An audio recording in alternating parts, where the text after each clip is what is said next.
been telling you about that I've dreamed of since I was your age. Yeah, like the boy in the movie that floats with the Yeah. balloons. And what I want to do is I want to grab that rig of balloons and I want to go floating all the way up into the sky until I become a little dot in the sky that you're going to see. Oh, we'll see. Yeah, you're going to be able to watch me go all the way up. A black dot. And where am I going to head towards? Venus. Yeah, but not that far, of course. I hope so. And this was all because of you. I haven't done anything since you were So 1 year pretty. old, and You I did, stopped. Like fake things. No, Not I did fake, scary, like scary things. things. Yeah, and because of you, I wanted to do something Freaky, beautiful. that's what I was saying. Yeah, but because of you, I wanted to do something beautiful. But that's not dangerous. No, but this is the first one that I'm doing that's beautiful, and that's all because of you. It's true. Thank you.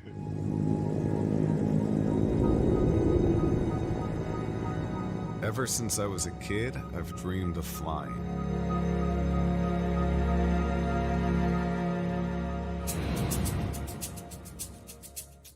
When I was 5 years old, my mom took me to see a movie about a boy that floats away on a bunch of balloons and inspired my love of levitation and magic for sure.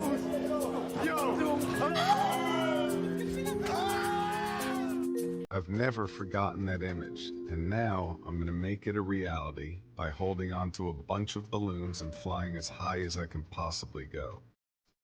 Every single stunt that I've ever done is about endurance and pushing past what I thought would be possible. I can't imagine many people would ever dream of doing them. My daughter was at the last one when she was about 2 years old. It was so difficult and extreme that I decided right then and there that I would find something that would inspire her and not scare her. Even though this seems like every kid's dream, Ascension is the most ambitious performance of my life. Thanks to my team at YouTube, I've assembled some of the best experts in their fields, led by the elite skydiver and craziest daredevil I've ever met, Luke Aikins. I also have the world's leading weather experts, balloonists, and aerial engineers working on this, all of whom are critical in helping me pull this off. We've never designed anything like this before, lighter than air, outdoors, etc. So this has been a really wild and fun learning experience for us. In order to do this, I've been learning how to skydive. That was so good! I also became a commercial balloon pilot with the ability to fly helium-filled balloons. There are a lot of critical moments in this project that David has to work on. Trying to figure out how I can put the parachute on once I'm up at 5,000 feet. So I would have to switch. No, not this. If he doesn't put on his parachute, he dies. If there's a catastrophic balloon failure partway up, David comes crashing down to Earth. And now, we've moved Ascension to Page, Arizona. I just don't know how I'm gonna land anywhere safe. I've never had to land on terrain that's this difficult in my life. But at the same time, I'm so excited to pull this off.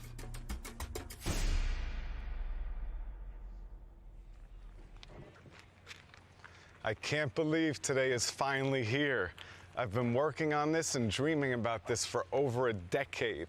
This is by far the most exciting project that I've ever put together in my life.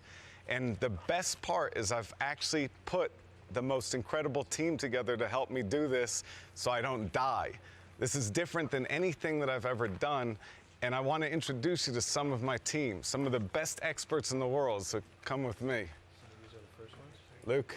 Yep. Hey. So this is Luke Aikins, who's taught me how to jump out of planes safely, how to land in any area safely, and actually put the entire stunt together. And he's the best in the world. The reason I found Luke was because he was that guy that jumped 25,000 feet out of an airplane without a parachute and landed into a tiny net that from up there you can't even see. It looks like a tiny dot. So this is Luke. You excited, man? Yeah, I mean, I can't believe it's finally gonna happen. All this work, I'm starting to get goosebumps the more we talk about it, man. I'm super pumped. Everybody's in position, weather's great. Luke hasn't slept in about 2 months. It's been a doozy, but we're here. It's game day. It's all up to you now. Yeah. and the best YouTuber who knows everything about tech, that does every single great video that explains science and technology. Marquez Brownlee has decided to come help us with it, and he's going to be the eyes for you guys. He's going to explain every question that you may have. And thank you, Marquez. That's the plan. There's a lot of tech behind this, and I feel like people won't appreciate that until they see it. But I want to ask you something real quick, just because we're here now. This is a childhood dream, years and years of training, but we're here on the day now. How does that feel? I won't believe anything until my feet start lifting up off the ground and keep going. That's amazing. So how does this differ from your other projects? It's super different, but what makes it so different? This is the first project that I've ever done, and it's all thanks to YouTube. Yeah. That I'm actually able to put together the dream team that's all around me, and I couldn't ask for anything better. So even though the idea seems so simple, it's like I'm gonna hold a bunch of balloons and become a little dot in the sky, right. There's actually a lot involved to make it happen safely and legally. And it's been research and development up to this moment. That's true, and I've witnessed it. Luke, you've also been in charge of essentially a ton of the project, and you know what like the biggest risk factors are. What would you say are the things to pay most attention to? I mean, I got a list a mile long, but really in my head, I got 4 basics, you know? Yeah. Temperature, it's gonna be cold. I mean, he's gonna be freezing 25,000 feet or higher. Yeah. You got hypoxia, lack of oxygen. He could be arguing with me, or, you know, you get silly. It's almost like you're impaired. Okay. Okay? Like you're extraordinarily drunk is what happens with hypoxia. Wow, okay. And then for me, one of the biggest ones is, I was talking to David, and he's like, I really have this beautiful look. I don't want to wear a parachute. I'm like, dude, you got to wear a parachute. He's like, is there anything we could do? Yeah. I'm like, I don't think so. And then I said, you know what? Accidentally said, maybe we could hide it in the balloons. I go, yeah! And he jumped on it. He's like, let's do that. That's what I'm doing. And I was like, well, wait a minute. It gets really cold. You got a lot of stuff going on, and I don't want to add another thing. And I started thinking about it, and we started to figure out how to do it. I took my 8-year-old kid, and I hung him in my hangar, and I started messing around. And I called David. I go, hey, I think we can do this. So Logan pulled it off first. Yeah. So then we got the parachute on. And then the absolute very important thing, the most important thing to me is a safe landing. Okay. And we're out here, it's sketchball around there, you know? There's some beautiful landing spots and some really bad ones. But even the beautiful ones for you are beautiful, but for me, I'm at like 400 jumps. So for me, it's like, ah! I'm sure from that height, it's a lot to look at. But look, I've talked to a lot of these people and a lot of the experts. But wait, I want to say one other thing that we forgot. Okay. And this is the truth. I've never gone up above a few hundred feet, basically, with the entire. I've done a few flights, but I've never done this entire system once. So the first time I put on the parachute up in the air, and the first time that I go to these heights will be live right here. First time ever. It's a true flight test program. I mean, you're doing it. And that's the truth. When I first got here, you were practicing just getting the parachute on, but you were 10 feet off the ground, right? So this is a true first of everything at once. And also, we don't know what happens up there. We don't know what happens when it gets freezing cold. What if I can't feel my fingers at negative 5 degrees Fahrenheit? No, we're all good. We'll get to all of it, but look, I talked to a lot of people responsible, all the experts behind the scenes that put all this tech together, so let's check that out. So these past couple days, I've been lucky enough to basically witness this entire project come together in this place. It started super simple. The idea is just it's David, it's the balloons, and he's floating away, disappearing into the sky. But everything that has to come together around it is incredibly complex, but in order to make it possible and safe. And so what's resulted is this incredible A-team of all the best experts in aviation and ballooning and skydiving and everything all here. So let's go ahead and meet that team. Dude, so fun. Luke Aikins. He's a world record-setting aerial expert and leading the team. All right, so Luke, why are they fitting you with all the tech right now? For some reason, I was going to be in the test dummy, but no, David's busy getting ready to practice hanging and doing all that stuff. He just can't be in 2 places at once. Right. So right now, I'm going to just do a jump on the test the equipment to make sure everything's working right. So what's it like having this superhero team of the #1 skydiving expert, the ballooning expert, the weather expert? Does that feel like the best case scenario? Yeah, absolutely, right? Because everyone has an answer, and it's about understanding what the point on the horizon we're driving toward is, right? And that being this image of childlike wonder of, even with all this tech here, it's going to look like David goes out there and just grabs a bunch of balloons and floats away, right? Like that is, if it doesn't look good, why'd we do it? Art Thompson, he's produced major breakthroughs in the aerospace industry. When we're doing test flights, you know, everybody thinks we're training David. We're actually training the ground crew because we're learning how to work together. Teamwork. Always important to have good teamwork and science.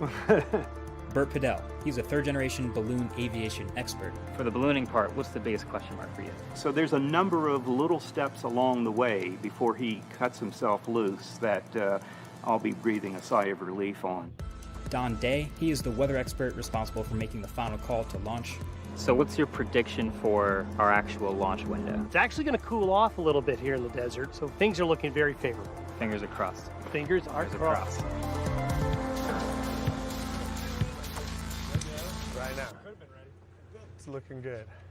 Amazing. Hey, Luke, can I see you for a second? Yeah. And Jim, you're in charge of the payload and the cluster we're looking at, so I want to chat with you. Okay, first of all, there's a lot we're looking at, but we're a little while out for launch. Where are we in this process and what's going on right now? Yeah, we're about an hour and a half out from launch. We got here about 6 hours ago. We were inflating balloons for some other team members to start installing the squibs on them. And then we waited for the wind to calm down a little bit, and we started assembling the cluster. And you said this word squibs, and I know people are hearing the word but might not know what it is. What is a squib? Is this a squib? Yeah, we got a squib right here. Perfect, okay. So these are little electronic match. It's taped to each balloon in different orders, like a bunch or a few, and this will actually vent the balloons, which means we pop the balloons, and it lets it come down. It's a remote control balloon pop trigger mechanism. Exactly. Beautiful. Okay. Couldn't have said it better myself. So you're in charge also of the sort of go, no-go checklist, as you mentioned. What kind of progress have we made on that list so far?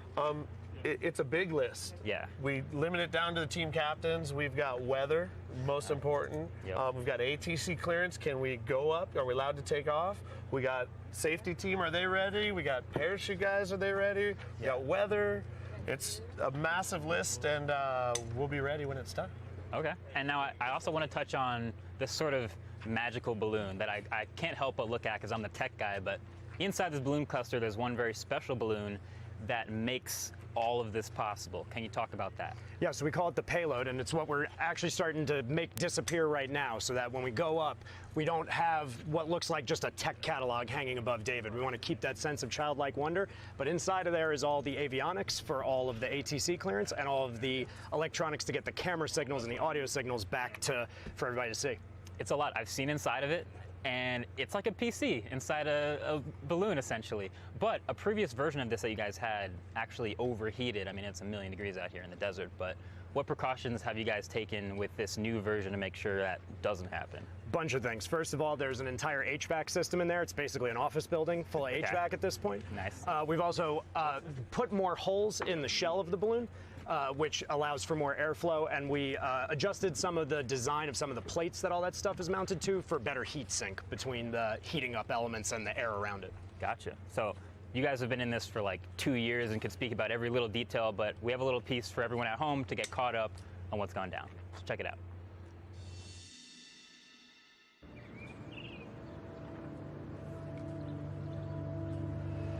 This facility is really unbelievable.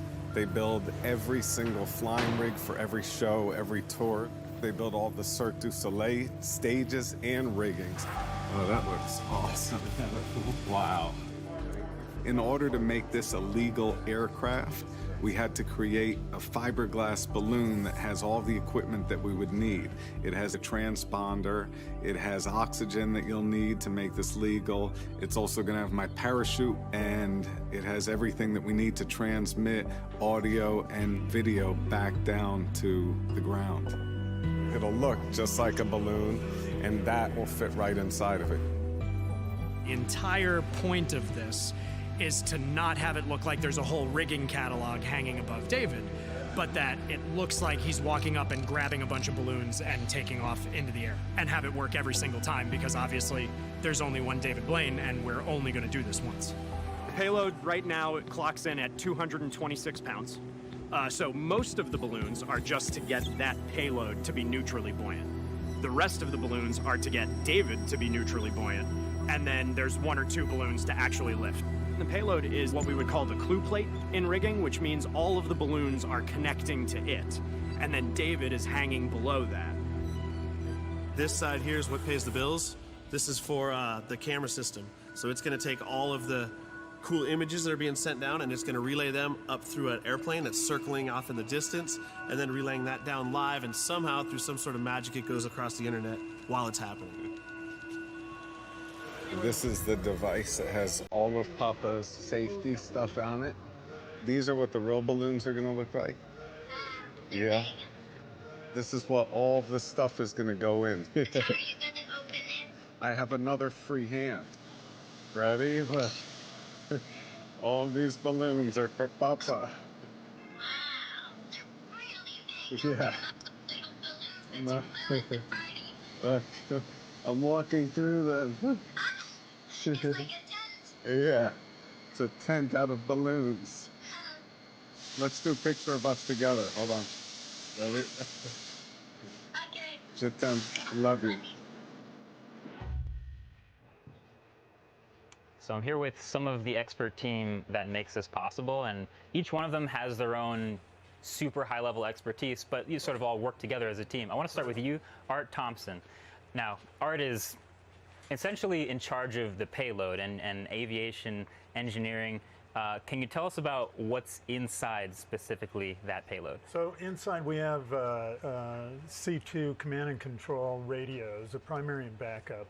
Same thing we use for universities or experimental flights or AFRL, Air Force Research Lab. And what that does is it sends signals for ballasting, dropping weight, which gives us a lift, or venting balloons, right? Popping balloons, which allows us to descend. So normally we'd use a valve which would vent. In this case, we're using squibs that actually pop the balloons. Right, and this is something I didn't really think about until I had got here and thought through the whole thing. David controls the balloons on the way up. Yep. He jumps from them. That payload's still floating. Exactly. It needs to be, it's kind of like getting out of a car without a driver in the driver's seat. Right. So this apparatus will help you control it and eventually get it down? Right, and so we're sending signals, DTMF, an encoded signal on a military channel, so there's a lot of redundancy. Don really makes the call to understand where those jet streams are, so we can fly it up to get it away or bring it down, and so that's our way of controlling it. Gotcha. So I should talk to you, Don. Let's talk weather. I think it's safe to say Don Day, #1 weatherman in the world. Is that a realistic title? I love it. But I think when we talk about balloons, the natural biggest concern with weather is the wind, right? Absolutely. Balloons are super sensitive to wind. And for David's launch, we need wind speeds of 5 miles per hour or less. Most people can't even feel 5 miles an hour, but we have to be less than that or the balloons get uncontrollable. A good example is this weekend when we tried to put you into tether. It was 8 miles an hour. That was too fast and too dangerous. I remember that. I was trying to get up to experience what he was going to experience, and we couldn't get in those balloons and do it because 8 miles an hour of wind was whipping them all over the place, which is crazy. Now I'm standing out here now, and it's feeling like hopefully we have good conditions. It's early in the morning, which from what I can tell is good for wind. Absolutely. Balloon operations are best in the morning when it's cool, the air is stable. Fortunately, we had a cold front come through northern Arizona yesterday. Got really windy, but it's like 10 degrees cooler this morning. It feels wonderful. That's what we want, a nice, cool morning. Feels good. And you guys sent up a test balloon this morning, and how did that go? Well, we measured the winds aloft, and they are very slow. So as David ascends, it'll be nice and slow. Surface wind should be light and variable. And it's not going to be until he gets higher up as wind speeds increase with height before he'll start to move very much. Gotcha. And the last person I want to introduce over here is Bert. Now, Bert, again, when you do these balloon things, you need essentially the #1 ballooning expert in the world. So happy you're here as well. And when we talk about, I'm beyond happy that he's here. This is a great, walking me through ballooning step by step, and it is amazing. It's a great member of the team to have. And when you're looking at this balloon cluster, I've never seen anything like this fly before, so I'm sure there's a lot of variables. But what's your biggest concern looking at this stuff? It's surface winds. We need nice, calm winds, and it looks like that's what we're going to have this morning. If it were me sitting here right now, I'd want to be in the air right now. That's good Would news. you also want to jump at the end? I never have, David. That wasn't the question. So he mentioned the payload's able to pop balloons and drop weight. Why are we doing that? How does that work? So with a gas balloon to go up, you release weight that allows the balloon to go up.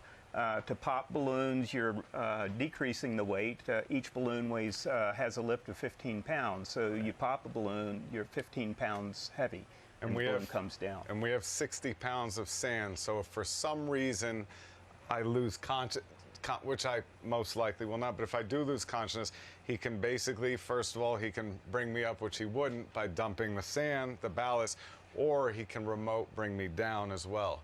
And the control that they'll have over the balloon, if I couldn't function, was they basically, between him and Don, can look at the wind, because wind is like a river. So the wind at different altitudes moves you in different directions. Yeah, so they it could could be put going me like where this. they need to, into a different river of wind, which is a current that would take me where they need me to be. See, you already know way more about the ballooning than I do. But You're look, a great student, David. Excellent. But we have a piece already to show. You guys have been in this Herculean effort for the last couple of years, so we want to put together a piece to show how that's gone for ballooning. So take a look. In order to pull this project off, I discovered that the balloons I'll be flying need to be classified as an experimental aircraft. And any aircraft requires a licensed pilot to fly it, so that's what I had to become. There are two ways to fly up into the sky with balloons, using either hot air to force it up or gases such as helium or hydrogen, which rise naturally. Most people learn how to fly balloons using the hot air method, so that's where I started. What time is it? 6:15. Going up and down in a balloon is pretty simple. However, intentionally flying it in a given direction is much more complicated. And the best pilots in the world have a touch and a finesse that's unrivaled. It was these pilots that I sought out to instruct me and teach me what they know. So this will tell us a lot about what's going to happen here, and I wouldn't be surprised if it goes straight up. Exactly like you said. The first lesson was how to safely build and inflate a balloon and all of its rigging. Okay, check airworthiness, registration, flight manual, which we did. Have a safe flight. Next, I had to learn how to fly both very high and very low.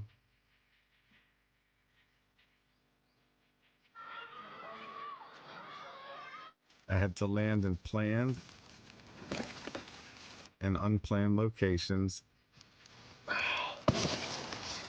Good job. That was a precision landing. And bring it down in rough winds.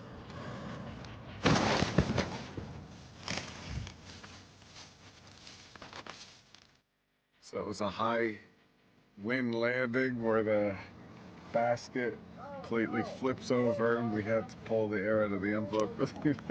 Other than hitting power lines, that's as bad as it gets. He did good. You did really good. After I mastered the art of flying with heat, I reached out to the most accomplished gas balloon pilot in the world, Bert Bedell. Bert helped me to get certified so I could fly lighter than air balloons.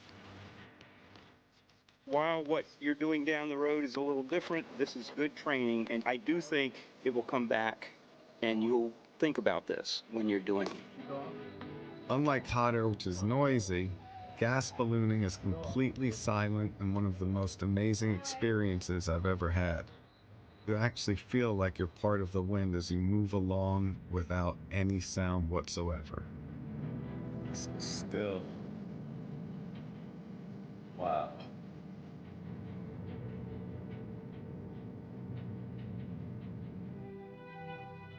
Learning to fly balloons has exceeded all of my wildest expectations, and now that I'm an officially licensed balloon pilot, I can't wait to fly my new aircraft.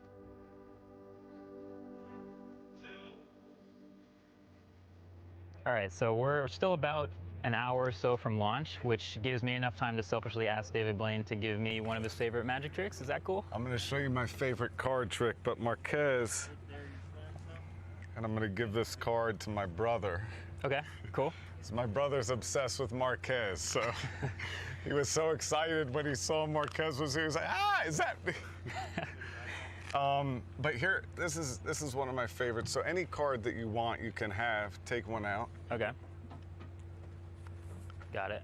Good. And can you write your name so everybody can see it? Yeah, on the anywhere. Yeah, well, big and bold so it's visible, so you can see your name, so it might be on the border. Yeah. Good. You see that? Great. Good card. Can you all see that?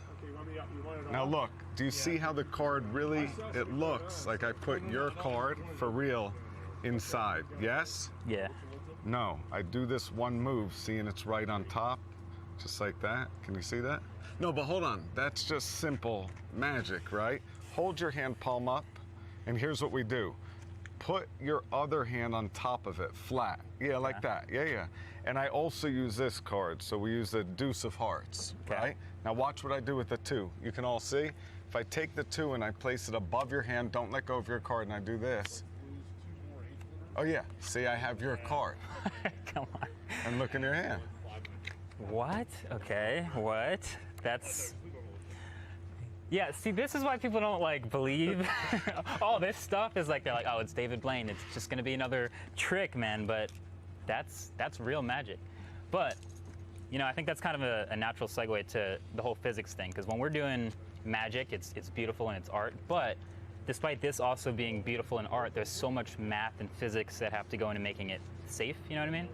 So, like the choice between helium and hydrogen balloons, for example, we have a piece where you were talking to Diana, that physics girl, fellow YouTuber and a good friend of ours, where you talk about a lot of these choices you had to make. So let's roll that.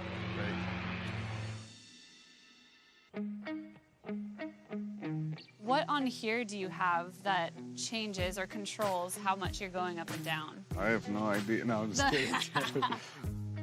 So I brought some experiments that I want to show you to talk about the pressure change, because you're going up in the atmosphere and the pressure gets way lower. I want to show you an experiment to talk about that, about the fact that the air gets thinner. Okay. This is a vacuum chamber, and then I'm just gonna, I'm not even gonna blow this balloon up. I'm just gonna tie it. Okay, so I'm gonna turn the vacuum pump on. That little balloon at the bottom is the one that I didn't blow up at all. You did nothing to. Yeah, and it's starting to expand. But these ones already have so much gas in there. That's so cool.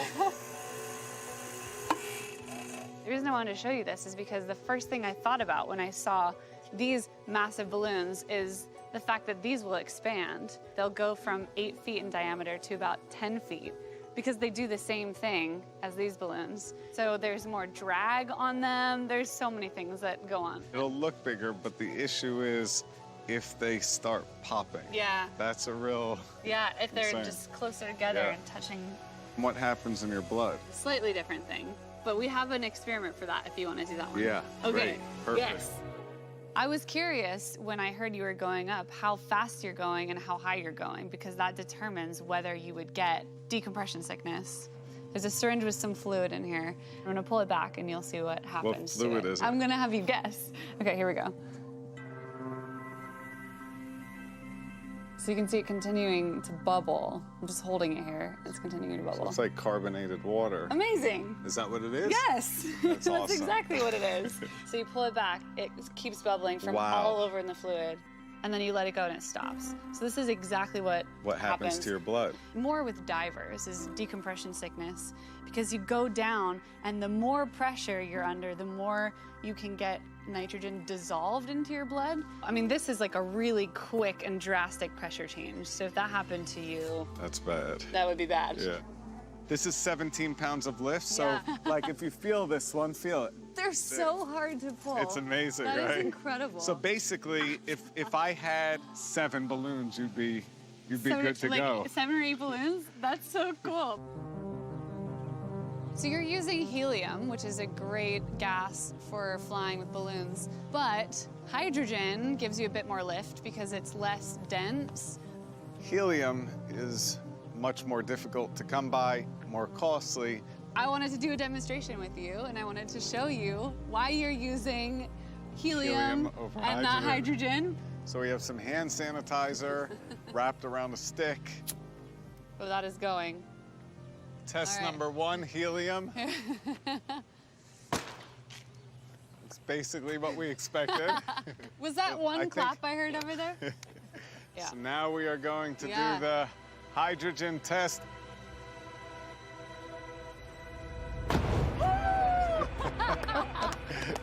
Oh, We so did it. good. So that's why you avoid hydrogen booms. Wow. That is awesome. Yeah, that is awesome. Yes. Thank you. That was... Yeah. All right, Luke, so we're about, how long from launch, you think? About an hour. It's starting to get serious now. I mean, we're in it. I want to go back over the sort of main risk factors. You mentioned them at the beginning, which were hypoxia, temperature, parachute, and landing. Now, if I'm guessing at home, I'm thinking probably the most important immediate thing is hypoxia. Sounds pretty serious, but you have experience with it? Yeah, I mean, hypoxia is a real deal. I had an experience when I was helping Felix Baumgartner do that jump from the edge of space. Yeah. I was filming him. I fell off the side of an airplane, basically unconscious at 26,000 feet. Yeah. And I woke up at about 10,000 feet in free fall. And that's where the air started to get thicker, the oxygen comes back, your brain starts working. I saw my altimeter. I mean, it was scary stuff. Wow. So I take that very serious. And I may on the outside seem jokey and funny, but as we get closer, this stuff gets real serious now. So when David's going up and he's getting into the thinner and thinner atmosphere, will you be able to tell, like, if he's losing it a little bit? Yeah, I mean, I feel that I can. Okay. David did a great thing. He brought in some friends that know him, know his personality, and I'm going to refer to them a little bit, just if they feel that he's acting different than he is normally. Okay. I might take some of their advice in and weigh that into my decisions on what he needs to do. Gotcha. And so I'm here thinking David Blaine might be the guy who can train for oxygen deprivation. Like, if you can train for this, he can, breath holding techniques, that type of thing. Is that going to work? I mean, it drives me crazy because he holds his breath so long and he's so good at the oxygen part, but I'm like, it's serious. No one can overcome at certain altitudes. It's just what happens. But we rode up in an airplane together, and we put pulse ox on our fingers, measuring our oxygen concentration in our blood. We climbed up to 25,000 feet, and he was actually better than I was. And I got 20,000 jumps. I spent half my life in the air. He processes oxygen a little bit better as me. I did it to prove to him that it doesn't work, and it actually worked a little bit. So now I'm going to be fighting that today, I think. I mean, if he's in his own good hands and he's trained for it, that's good. So, I mean, I'm also thinking, like, if he does get to that height and it does become a problem, you have the remote control as a last resort to maybe bring it lower and sort of feel that he's getting back. We can. I try to not even think about that because if it's me and I land and I'm okay, I'm pissed. Yeah. I'm coming to me and I'm yelling, you wrecked my stunt, what are you doing? You're not my dad, all that. So it's a fine line between what's safe and what David's all about is doing amazing, intense things. Gotcha. Well, we have a little piece on him actually helping other people learn his breath holding technique and actually getting them better at it. And so if it works, it works. So let's check that out. All right.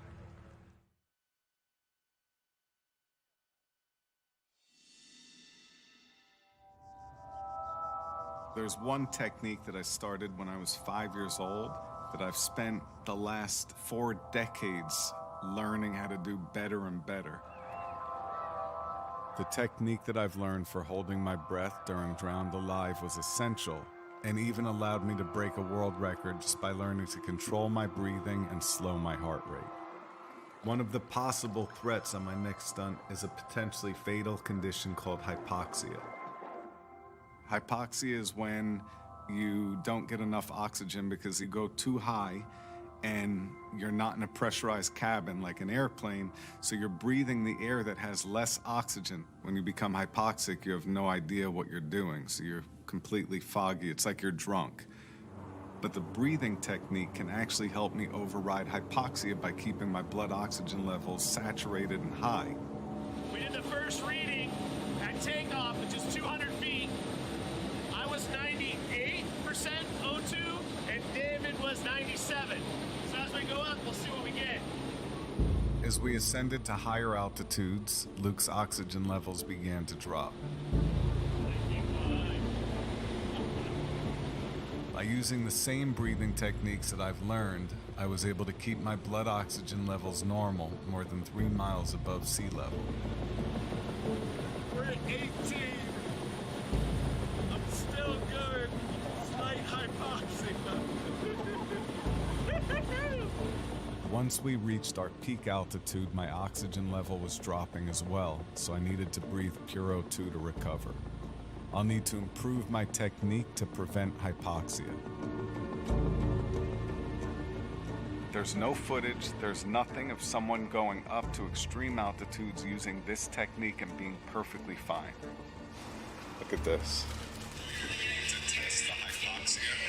He's at 85 O2 levels, mine is 98. When I'm shooting my specials, people always ask me if what I'm doing is real or is it magic. One of the things I often demonstrate to answer them is teaching them how to hold their breath longer than they realize is possible. Some of them even find it relevant to what they do. Winter's like right around the corner, and learning how to breathe properly, this is a once-in-a-lifetime opportunity. Go, Jamie. Yeah! I know it's gonna benefit me surfing. Even if I can get to like 2 minutes, 2.5 minutes, I'll be happy. Before we start, we're gonna do a test. I'm gonna say take a deep breath in, everybody hold. Hold your hand up. Take a deep breath in and hold. The average of human breath holding is about a minute. That was 141. Very impressive.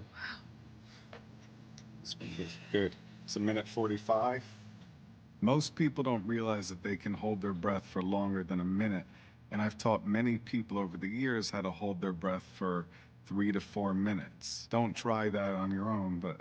So now I'm gonna explain the process to you. You're gonna take a deep breath in, then we're gonna hold for a second, and then we're gonna exhale for about 10 seconds. It's gonna flush the CO2 out of your bloodstream. You will get numb feelings in your lips, you might get tingling in your fingers. And imagine you're blowing a toy boat over the surface of a pool, and don't do it to the point that you're blacking out, but push it enough.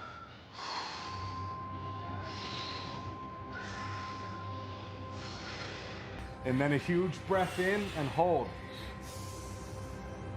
Good. Feel tingly, the air is overflowing, it feels like it's gonna come out, just hold. Just hold it, relax. And recover breath.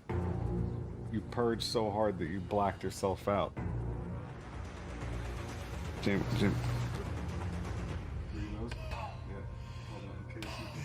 Just keep recovering. It's like crazy. Blacked out in front of me, dude. Fully just blacked out. I think the last one, when you were doing the purging, you were overdoing it. It's so easy to black out on that. We're gonna do just a few minutes of this recovery breathing, and then we're gonna get in the pool. If we get to 3 minutes and 30 seconds, we've passed Houdini's lifelong record. If we get to 4 minutes, we're at the elite Navy SEAL guys. We're at the very top. Huge breath in. And go under when you're ready. Just get as comfortable as you can. Give me a signal if you're okay. Give me a signal if you're okay. Good. 3 minutes is great.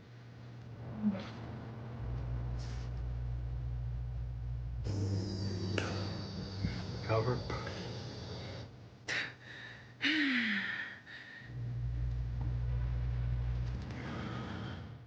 It's 4:25. Cover. 3.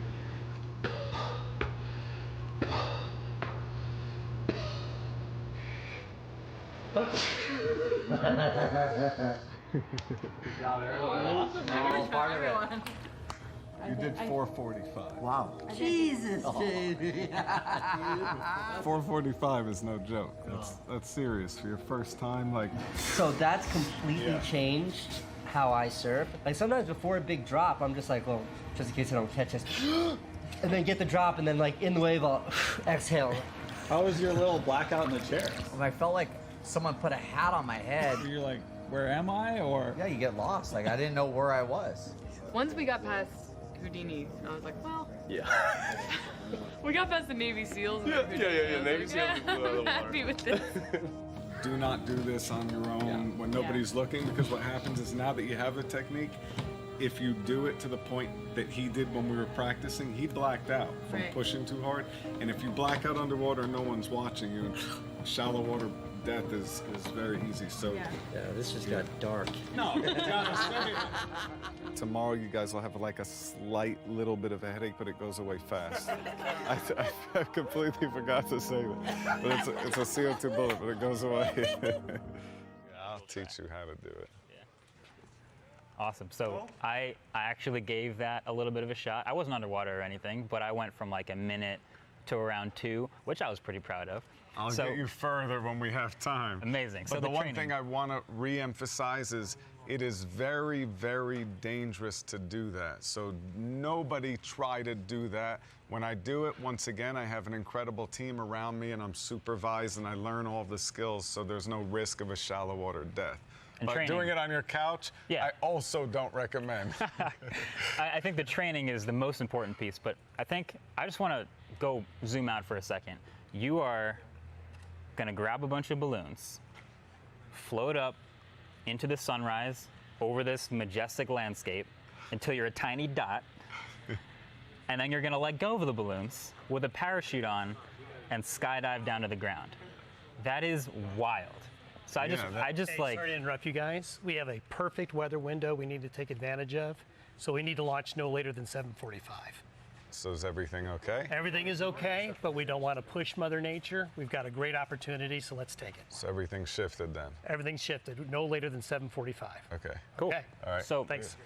We're going to hurry things along. I can tell the wind is perfectly still, so that's great.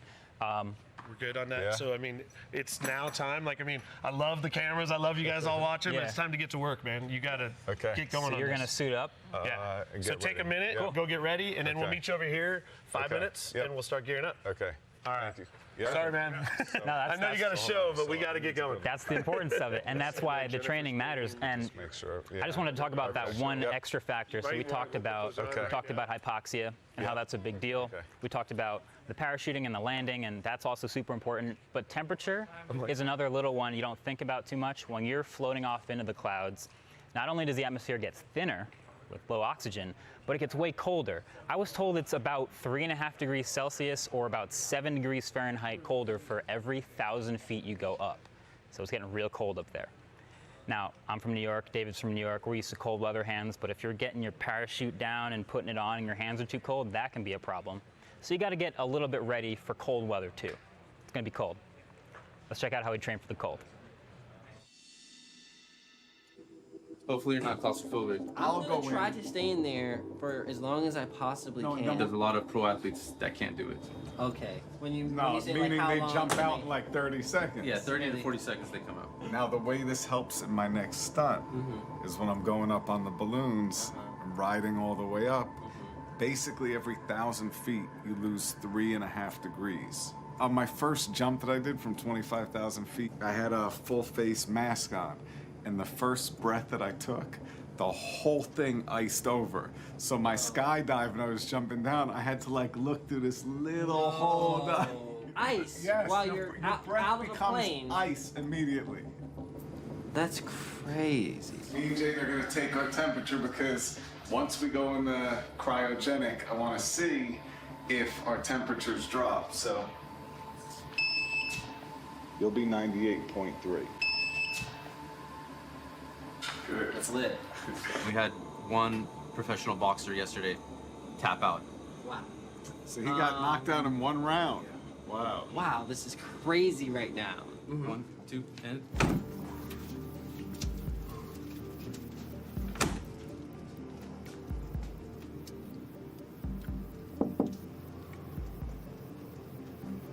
You doing okay? Yep. Okay. You're halfway there.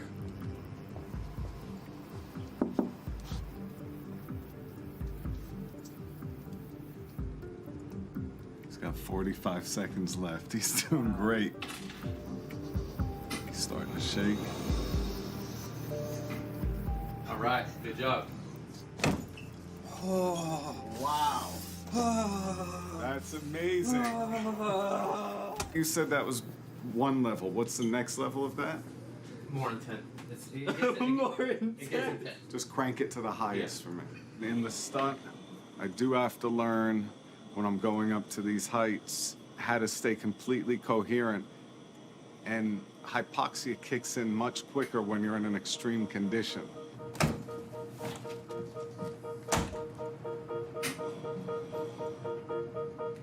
How you doing in there, bro? It's good. You said that's good. We'll do 2 in a row.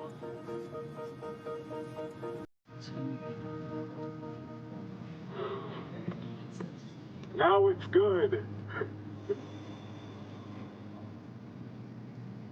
3. This man, he's trying to go again for 3. You want to go for a 3rd time? Yeah. Okay, just wanted to triple check. He's gonna be in there for 9 minutes. Dude.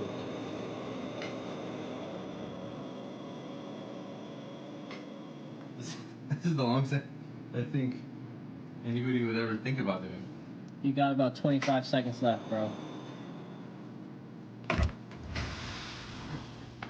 I do not know how.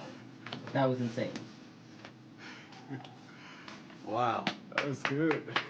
Let's see if the temperature drops. Look. You never even give me a proper low. Yo. You did it, bro. Yeah, you're gonna be good.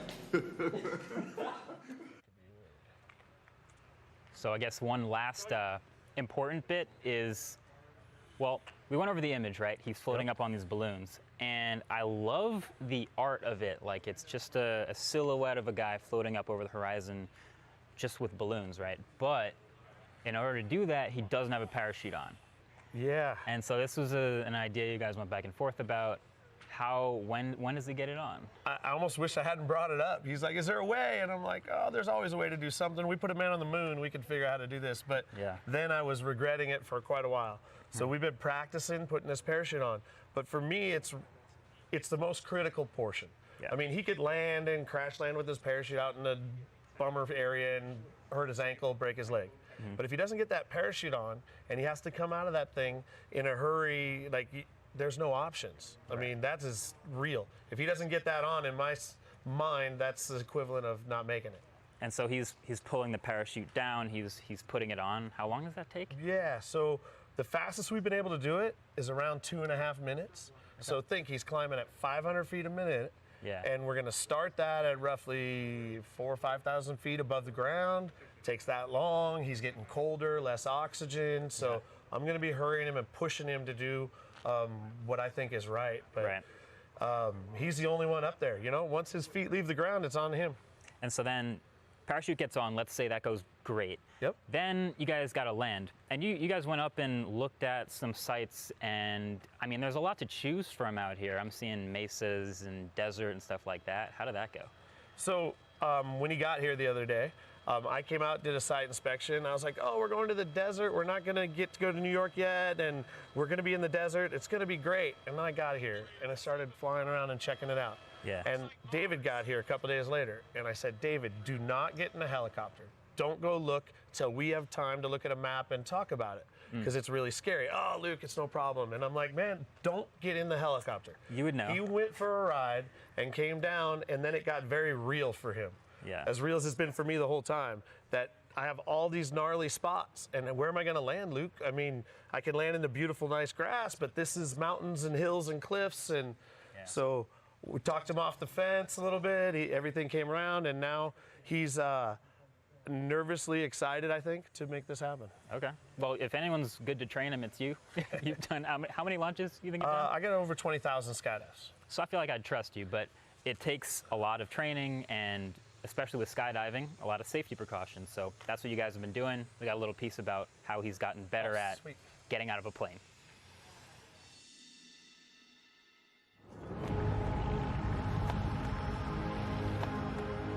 On the day of Ascension, if I have to release from the balloons, I'll need to skydive down to save my life. I want to get as close as possible to 500 jumps so I feel safe landing over almost any area.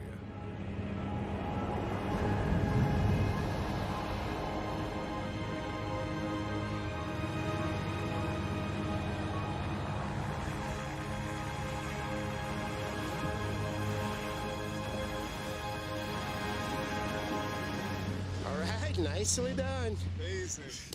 Good job. I've been learning how to develop a skill that I've never had, and it is the most incredible skill to learn.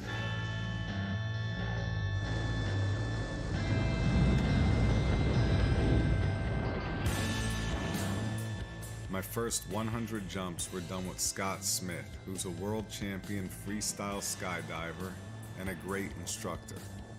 I repetitiously jumped, sometimes 15 times a day, so I could have complete awareness of everything around me. And then had to land safely in a specific area, which actually turns out to be the hardest part. I landed so far from everything. Like I'm in the middle. If I landed around a bunch of trees, where you're supposed to land is where that little white dot is right there. There's been a couple of really bad landings that I had. Yeah, oh no. Oh, and he ate it. Hey, whoa, whoa, whoa. Shut her down all the way. Whoa, whoa, whoa, whoa, stop, stop. Another time I crashed into a fence and my body flipped over. These are my little wounds. That's got my initials on it right there. I was okay, but it could have been bad. Like another this much and it would have been show's done. You know, obviously the danger in skydiving is the earth, right? It's coming up at us at a high rate of speed. If you don't do something, you know, it's going to kill you for sure. You know, I've lost friends and it's tough. In the last 40 years, I've lost over 100 friends skydiving. I wish I had 100 friends, right? No, the skydiver sense of humor is like that. Sorry. 20 years ago, I was here training for my stunt Vertigo, where I stood on a pillar for 36 hours and had to jump 100 feet into cardboard boxes. And my coach was Pat McGowan, who's in this picture right here. In 2011, somebody collided right into him and he passed away. Pat, his example is one he did nothing. And those are the ones that stick with me. Yeah. The ones where I can't say, oh, I wouldn't have done that, I would have done this. And then it can happen to them. It just sets home, it can happen to anybody.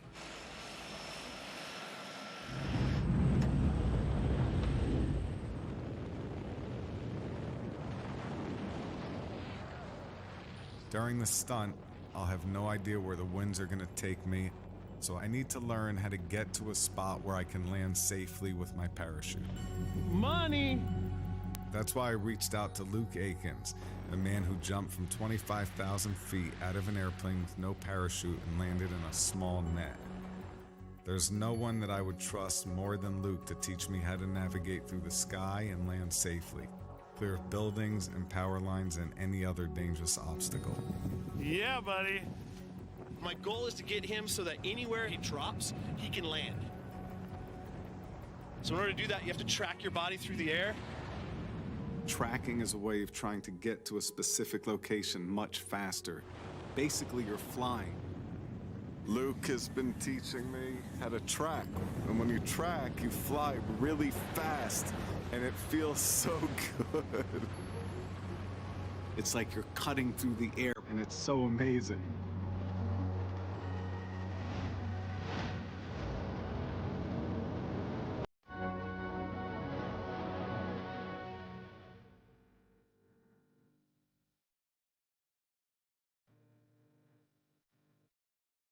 This is the most exciting project that I've ever worked on. Learning to skydive from some of the best coaches in the world has been unlike anything I could have ever imagined. Yeah, it's great. I love skydiving, and being able to do this over and over and actually learn it is amazing. I have a better understanding of the challenges I'll face for Ascension, and with all of the preparation that we've done, I feel that I can actually enjoy this one for the first time. The feeling of flying a balloon, it's like floating. And the feeling of jumping out of a plane, it's like flying. So between floating and flying, these are the two things that I've always dreamed of as a kid. putting this together, it surpasses any of my dreams.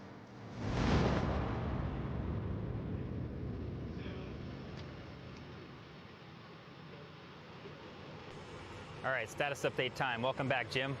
How you doing? Pretty good. How's the cluster doing? It's doing really good. All the balloons are attached now. The cameras are installed. They're focused. They've been tested. We've weighed off the cluster. We've made sure we have the uplift that we're expecting. So we're in the final stages here for sure. It's incredible. And basically all you have to do is get David out. I mean, he's putting his harness and everything on now. And once he's attached to it, he's ready to lift off, basically? That's it. We're going to do a little bit of final adjustment with Bert, make sure that we're going to go out at the speed we want to initially, and then that's it. Then the helium wins. Nice. I got a bunch of YouTube questions. There's some chat going, and we got some curious questions from people about what's going on. First of all, how many balloons? I'm looking at this thing. It's like 30 feet tall, something like that? It's closer to 50 feet tall. 50 feet tall. And there's 52 balloons. 52 cards? Yeah, that may have something to do with it. I like that. And the balloons have helium in them. How much, if you just let those go, how much lift? I guess that's a math question. How many pounds of lift is 50 helium balloons right now? Yeah, so an 8-foot balloon gives us about 15 pounds of uplift. Most of this is an 8-foot diameter balloon. We also have 5.5 and 4-foot diameter balloons, and the smaller the balloon, the less the lift, the more we can dial it in. Gotcha. And when you're popping balloons, are you only popping small ones or big ones? We're only popping big ones, actually, so those are for big adjustment. Gotcha.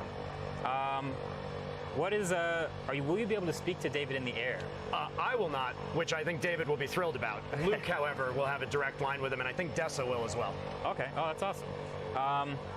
Where does this go when it's done? So we have, obviously established, we have controls. I like there's a plane. Here's a quick anecdote. Anytime I'm on camera, worst possible noise conditions. I just bring the noise with me, but we'll sit in the airfield, it's fine. But once this thing is jumped from, it gets brought down, I guess, somewhere in the desert. Is there a location? Correct. So the flight team will be watching its flight pattern, and will be the same as David needs to find a landing spot. They're going to find a safe landing spot for this, start venting balloons to get it to be negatively buoyant, so it starts coming down. And as it gets to the ground, they're going to dump some remote ballast to slow its descent rate so it just touches down gently, and then we have a recovery team to go pick it up. Do you already know how many balloons you have to pop to recover it? Well, it's going to depend on the flight and what we have to do to keep David's speed correct and all that kind of stuff, but those guys are excellent at thinking on the spot and with situational awareness and making the right decision. Gotcha. Sometimes those balloons actually sort of splay out a little bit. Like when I was looking at my 8-mile-an-hour wind day, when I wanted to go up there and feel it, but I didn't, they kind of just like spread out a lot, and that seemed like either really good or really bad for catching a lot of wind. What do these look like when they're floating up in the air? When they're floating up in the air, actually, the cluster behaves as one big object. So, and they're not tethered to the ground, right? So when the wind hits them, they just move with the wind.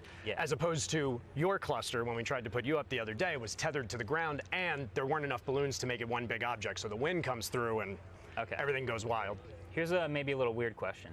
What if a balloon pops unintentionally? Like in some testing, it's happened before one of the balloons has popped. Yeah, absolutely. What's going on then? That's why we have ballast, right? So David's got a couple of bags on him that he can work with. And then we also have remote deployable ballast inside the payload. So if the balloon pops and that affects our lift and our speed, the flight team can drop a little bit of sand to get us to be positively buoyant again. Like it. How much helium would you say is in all 52 balloons? Well, we got that 18-wheeler full of helium over there, and we've been doing a real good job this week of sending them home empty. So that's hundreds, thousands of gallons of helium? It's measured in cubic feet, and it's a whole lot. Nice. That's amazing.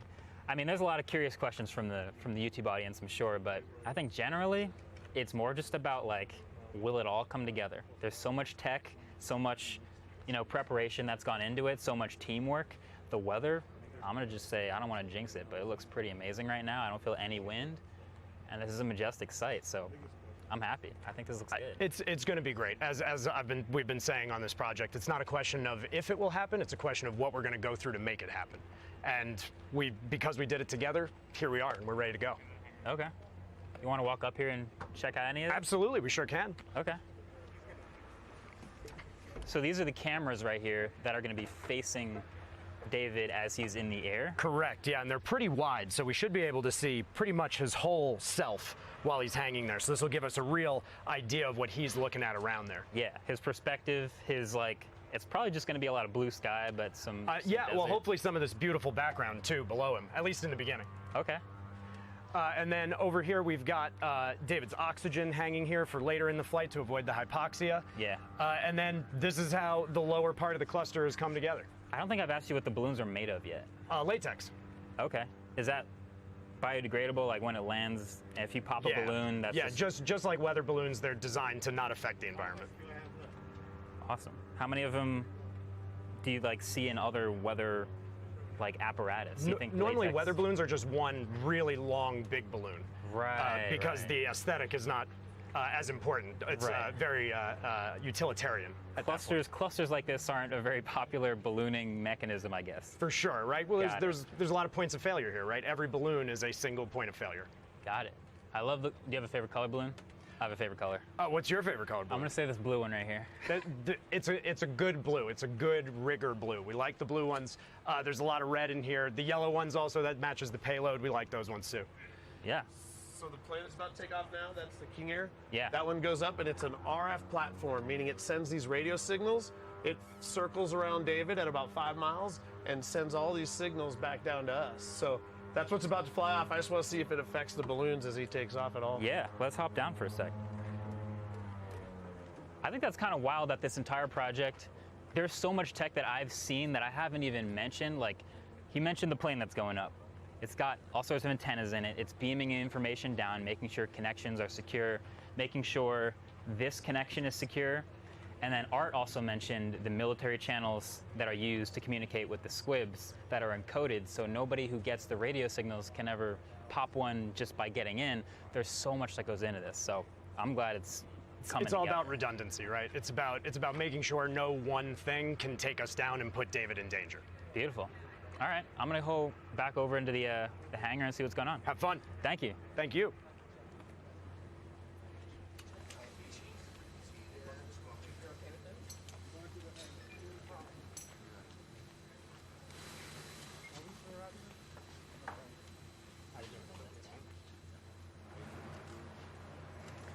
Marquez is walking to David right now. Yeah. Yep, good.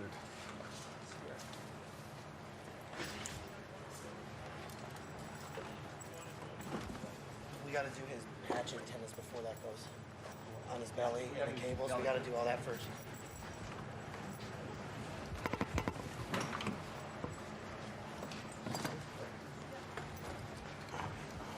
David. Morning, Nicholas.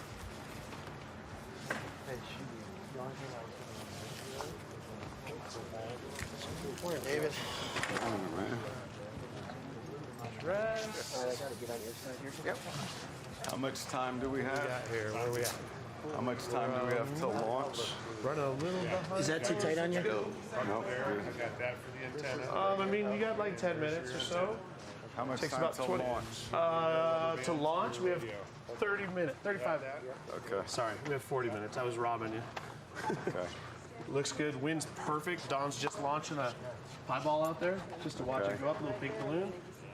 See where the track goes. Landing area looks the same. Everything looks good on all that. Okay. Right now, they're putting on batteries. Yeah. Leg radio. Are you guys looking for the VHF radio? No, we're looking for the. No, we got the. Okay. Yeah, everything's looking really good out there. Okay. This is the crazy part, right? We always knew this was going to be the busy with everybody watching and checking it out. And the camera's going to hang down still. Was it hanging down? I thought we had decided we were hooking it in yesterday. Yeah, hooked in. But then I'm going to I fold thought we it. put it folded down. Yeah, straight down. Perfect. Perfect. So then, shoot, we won't be able to attack the vest low because he's got the camera folded down low. Oh, yeah. Yeah. So you know, I can get the upper 2 picks. Yep. Right? Get the upper 2 picks and leave the bottom there. So when you're jumping, you got the cool sweatshirt on and stuff. We want to make sure one of our checks is that our pockets are zipped up. Come back here and shoot these. Yeah. Yeah, you keep going. So that the pockets are zipped up. Yeah. Because we don't want handles going in. That's on us. But when you're in free fall, Worst thing would be that this sweatshirt comes undone, right? Yep. So then if you have to use your handles, make sure you What clear else the do you need, sweatshirt. kid? Yep. All My good. radio. So left leg is a radio that lets me communicate to David when he's up in the air. The right leg is a battery pack that powers this whole vest that not only does the image, but also transmits the image. And when he wears this vest, it actually gets warm on your back. I wore it the other day, and David said it got warm, but he was underplaying it. It was hot. Like, I mean, it was super hot. Yeah, anytime you have this much We won't have that attached issue. It'll be a warmer. He doesn't need a heat vest today. That's true. You go up in cold, but you got all that tech on your back. Also, my favorite anecdote, I just want to bring it up because I don't think anyone's mentioned it yet. He's got two main antennas. One of them is in his boot. Yeah. One of them is going to be on his chest. And they're going to switch based on an accelerometer. So as he's riding the balloons up, the closest antenna communicating with the ground is in the shoe. And then as he skydives, the closest antenna is going to be in his chest, and it'll switch. Really? Yeah. I knew there were two antennas. I thought they worked at the same time. They're going to just switch dynamically based on which one's closer to the ground. The better signal changes as soon as he leaves. What happens the if he's airplane. tumbling? That's a great question for probably the engineers. Maybe it'll keep switching, but it'll probably Let's hope just that stick doesn't there. happen. I mean, Yeah, just I tried to lighten the mood a little bit, but it's getting real now. Yeah. Yeah, whatever you guys are ready for. Takes. You see how many people it takes? It takes a village here, right? That's the teamwork of it. Yeah. And then David has specific wants and images that he would like. Yeah. But then we have stuff that's required for safety, right? We're not going to let him go up. He asked me at one point, do you think I can hang from there to 25,000 feet just holding on? And I was like, no. Nah, probably not. But that's the David Blaine part of it, Right. is as much as you can make it that magical, like, surreal look, the better. Right. And I think it's already incredible that, like, this is a 50-foot cluster of balloons, and what kid hasn't thought about, like, just latching onto them and floating away, you know? Very first time I saw the balloons, I went to Tate's facility in Pennsylvania. And we walked out there, and they had the balloons going, and it was all inflated. Perfect morning. Yeah. And we hooked David up, and his feet got off the ground maybe 2 inches. And he giggled like a little kid. Yeah. And it was such a funny, you remember that, David? So cool. He giggled, and then he looked at me, and Luke, you're going to be so jealous on this. That was like... That was when I had a tether on. Wait till I know. You let go. Yeah. So that part looks really fun and engaging and exciting. Like when you're low, it's great. But as he starts to look through his feet and we start to gain altitude, I think then it becomes a lot more real. Yeah. With all this stuff, you know, the legs and the whole harnessing system and all that. Somebody here, I heard them say to him, well, you're used to being uncomfortable, all your stunts. And he said, those are uncomfortable by choice, not equipment. So he definitely is trying to be as comfortable as he can, but there's no way you can hang around for an hour and be like standing here on the ground. Yeah. So I'll just reestablish exactly where we're at right now. I know how YouTube works. People are just tuning in at the climax, right? So David's going to go up, and you've all maybe seen up, or you've seen the huge cluster of balloons by now. The plan is to have him unhooked from the ground, connected to a ton of helium-filled balloons. He's going to go floating up into the sky over this beautiful desert landscape of Page, Arizona, into the sunrise. And he's going to just keep going up and up and up until he's like a little dot in the sky.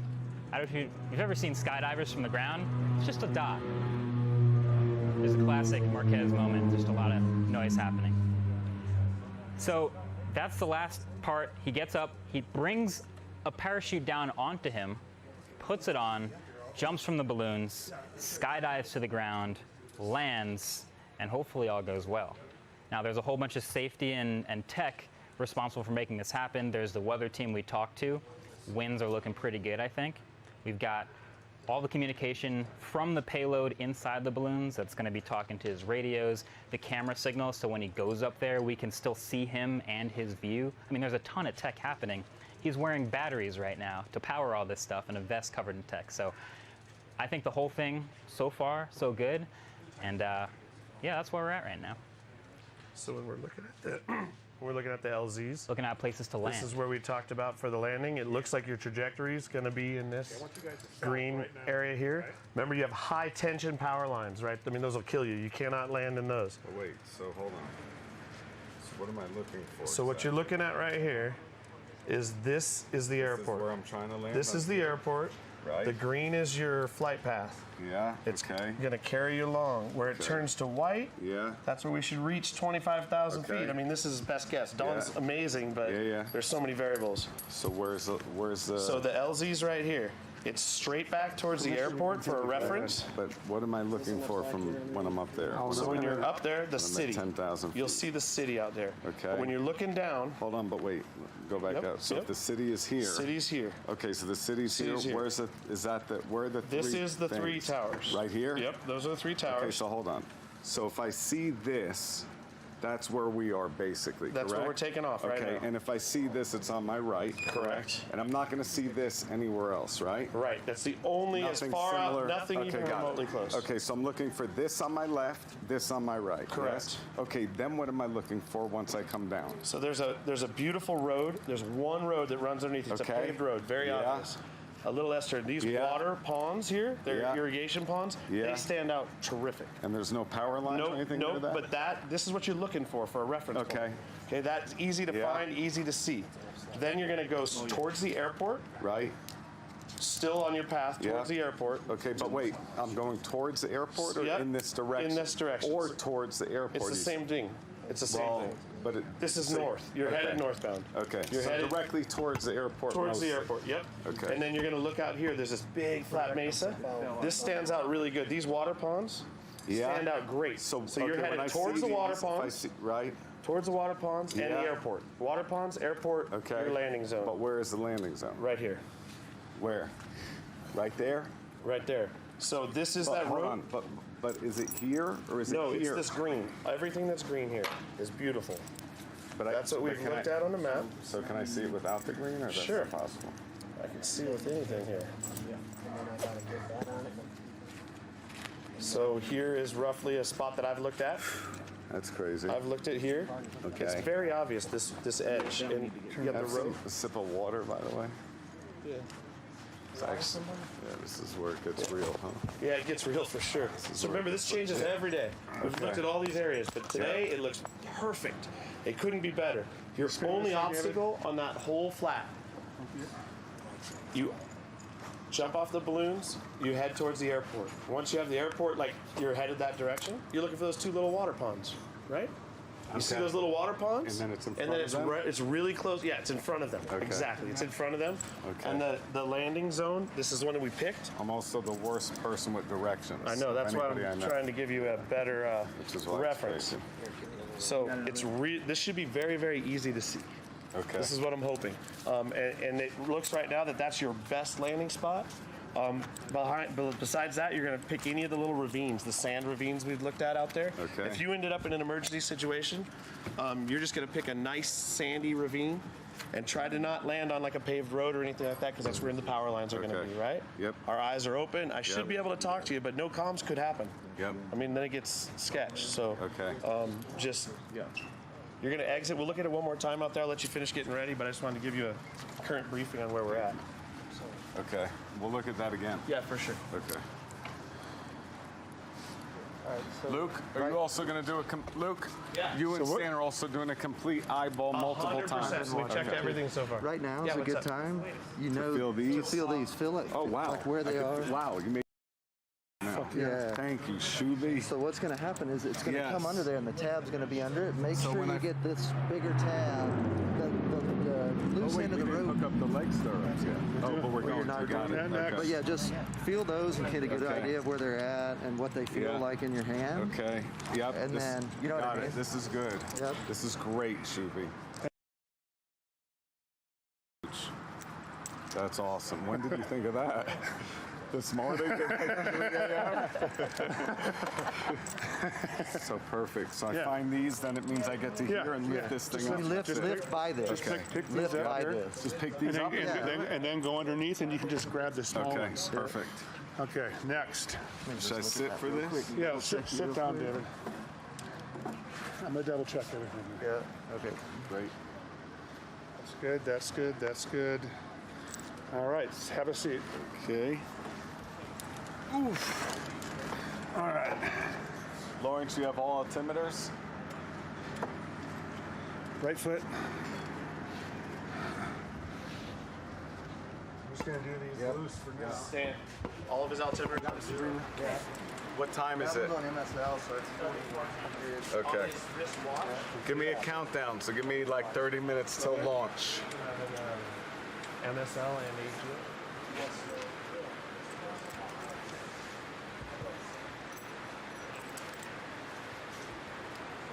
All right. Yeah. I'm just gonna keep these. So, Scott, you're gonna find me.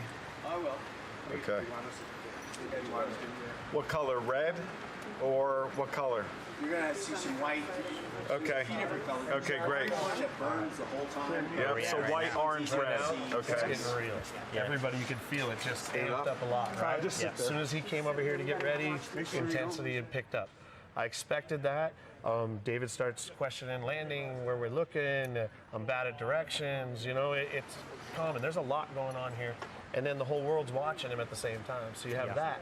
I noticed that last time that he was able to ignore the cameras and we got into the meat of what he needs to do to be okay. Yeah. So we're talking about the landing areas. We're going to talk about him again. They're gearing him up. Safety check-in. I got Stan over there, Scott Smith. Everybody's keeping an eye. Everyone has their jobs. Yeah. My job is just to make sure that the whole team is doing what they need to do and then double check it. But it's getting real right now. Yeah. And you're talking about altimeters too, just making sure they're all zeroed out right now? He wants to wear a whole bunch of altimeters. Right. We're up here at Page, Arizona. Yeah. We're 4,200 feet above the ocean. Sea level. Sea level. Okay. Aviation cares about sea level. Everything you hear talks about sea level, mountain heights, all that. Yeah. Skydivers only care about ground level. Right. So we call that AGL, above ground level. Okay. So I only want him to know his altitude above the ground. Makes sense.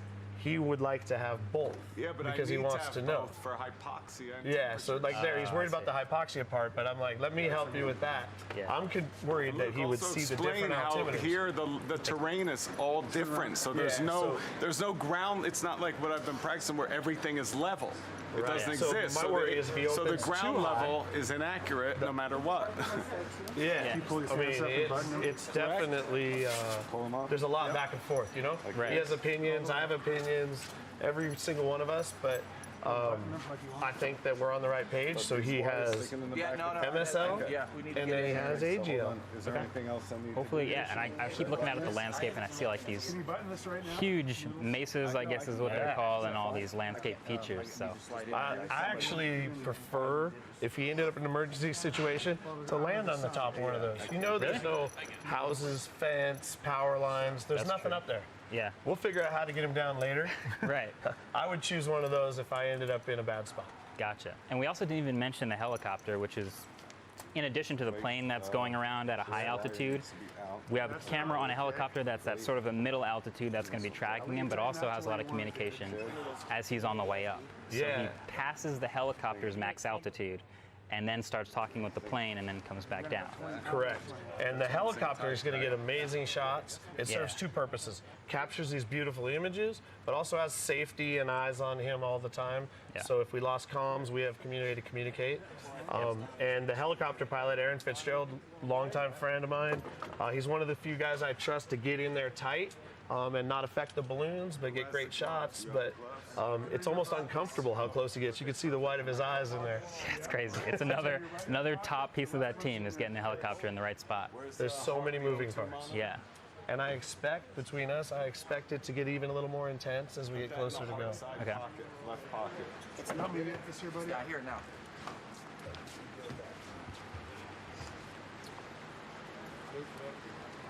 Hey, what are you doing? Yeah. Let's just come loose with it for a second. Come loose, David. Come loose? Yeah, just for a second. Okay. Oh, to balance it? There, I got it. Okay, now tighten it up. Tighten it back up.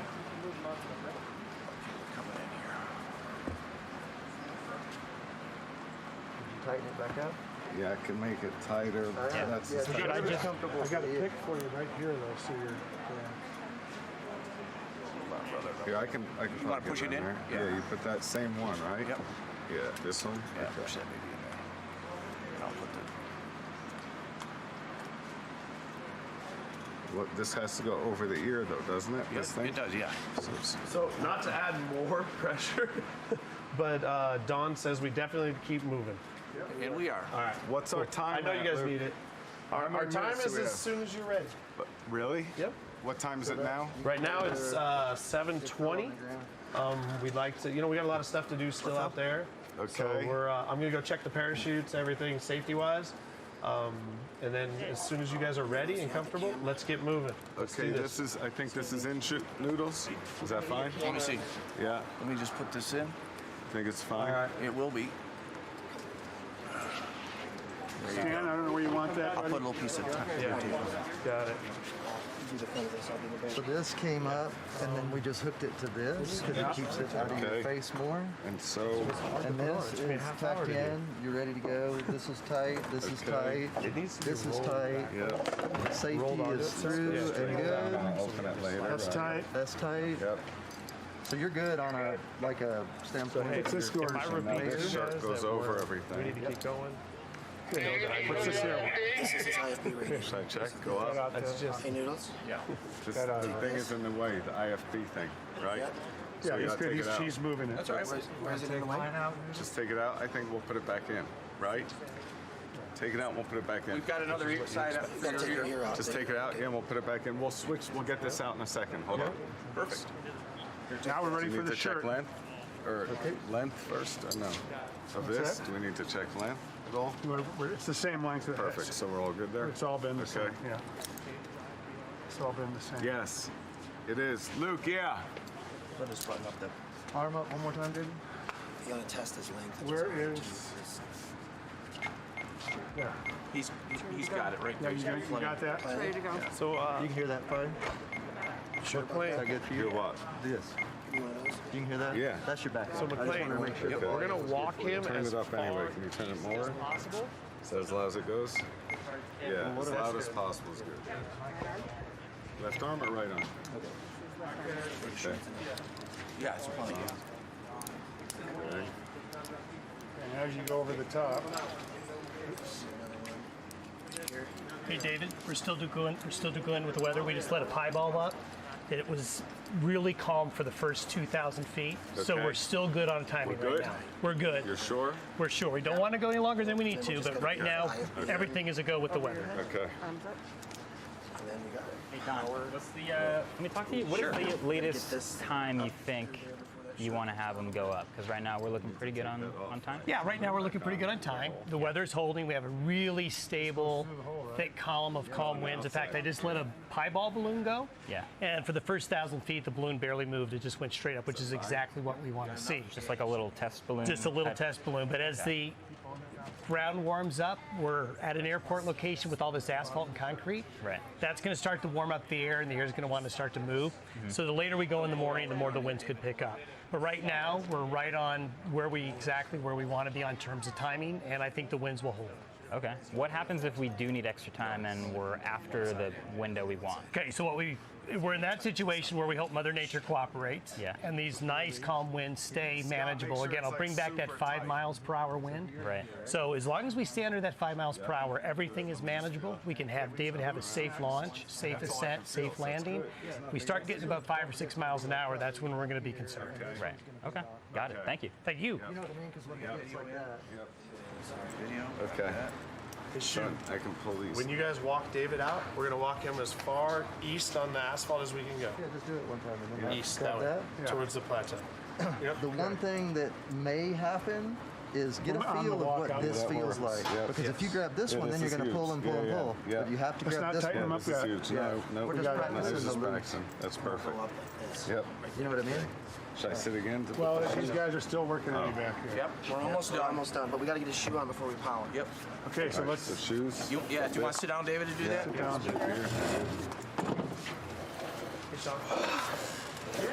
Hang on. And wait, these have to come first. Hold on.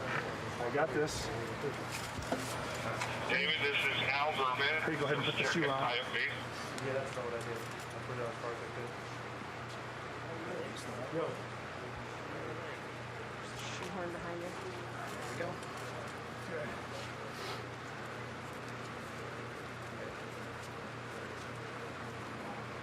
Make sure it's tight. Is the belt on too?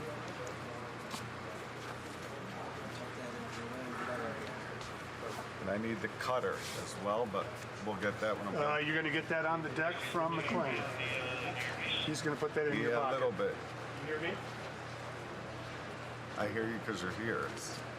We've been playing with these things. What's going on, Luke? Hold on. I hear it's low. Okay, is it good? Hold on. Wait. Oh, okay, I'm in. Talk again. I heard you say it's low. I got you in my left ear now, but I have two things. I have a right and a left. So I don't. You're in my left, but it's quiet.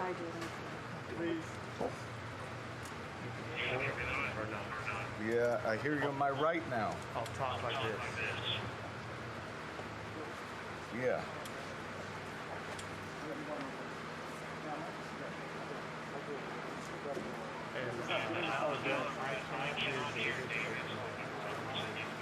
Tell him they haven't powered the vest yet.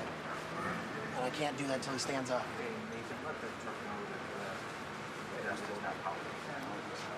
All right, we got a couple more stuff going on. Right now they're putting on the vest, powering it up with all the antennas and radios, and getting the boot on, which has the antenna that we talked about.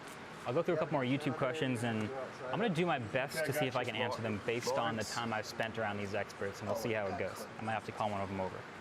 So, we went over where the balloons go. What's the maximum height he will get to? I think that might be a question for Luke, but we're looking at over 10,000, 15,000 feet. Again, he's trying to be a dot in the sky, so it's pretty high.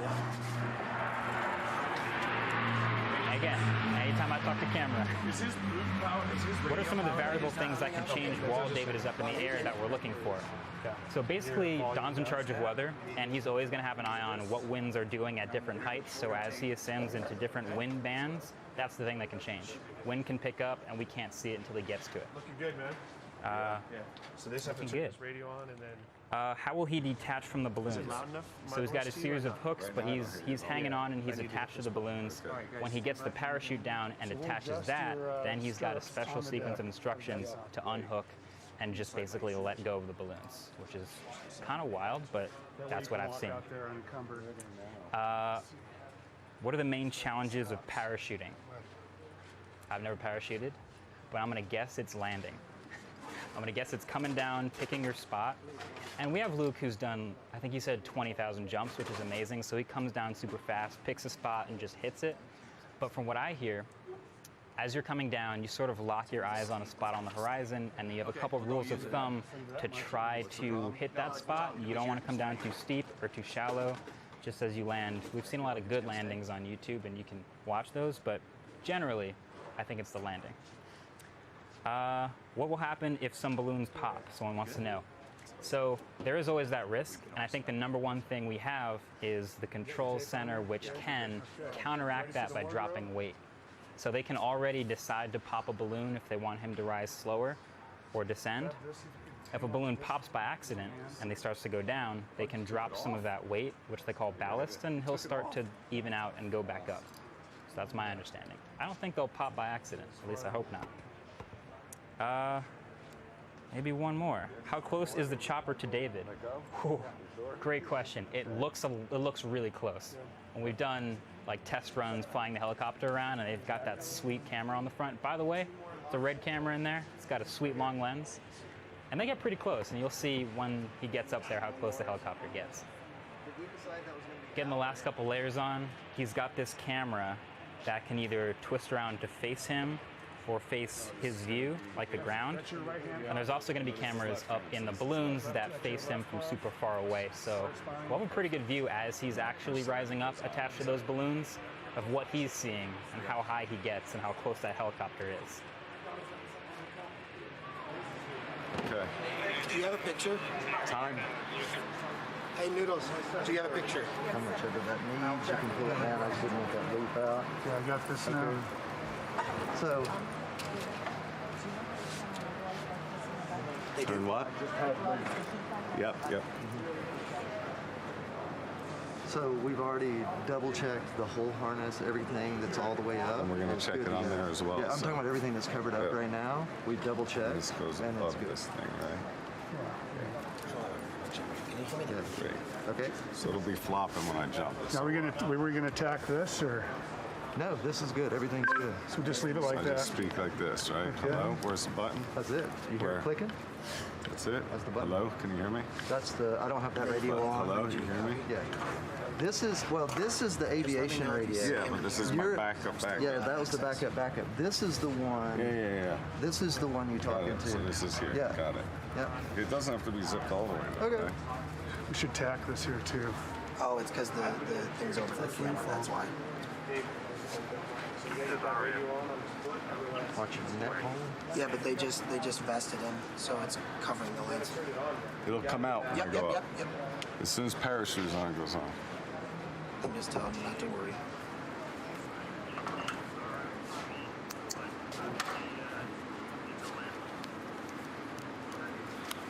Yes, it's going to come out. Just but now knock it's that covered, off, so Stan. you should see black, and then you This should goes just on hear down it. there inside of that. That's it. Okay, that's it. You're hearing nothing from me, huh? No.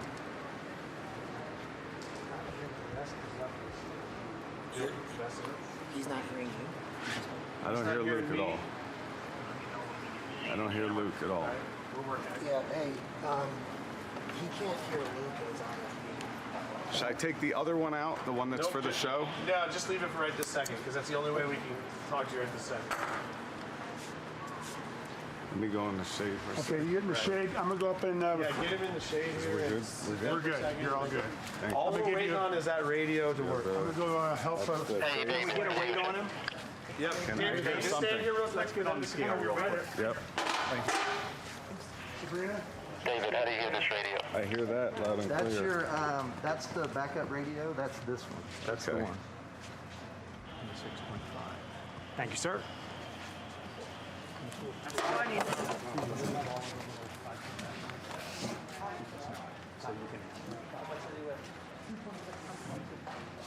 Bert, so are we skipping the handoff? I just give a kiss and go? I just give a kiss and go? Yeah, well, yeah, I'm the saying same I don't as- have something to hand off though, right? I'm going to give you a 5-pound bag into it, unfortunately. I wonder if we can just put it. David, they just weighed you. That means we're pretty close. They got the exact calibration for everything going. How do you feel right now? Yeah, now it's starting to get crazy. It's coming together, yeah. Now it's starting to become real. Yeah. Do you feel like this pre-show thing feels different from other stuff you've done? Yeah, I've never done anything like this in my life by far. If you take every single thing that I've ever done, every endurance thing, every stunt, add all of those together, combine those, this thing feels way crazier by a long shot. Yeah. This thing feels insane. Sure is. I think we're minutes You know away. what it is? It's normally I feel like I have control over everything. This one, I have no control of anything. We're gonna have everyone I will, though, available when to I- help to make it go as great as possible. But I'm gonna Yeah, get out of this your way one now, feels and crazy. I think we'll have the launch Legit. pretty soon. Thank you, Marquez. Yeah. Yeah, Marquez, this one feels crazy. Feels crazy. Yeah. Looks crazy. Yeah.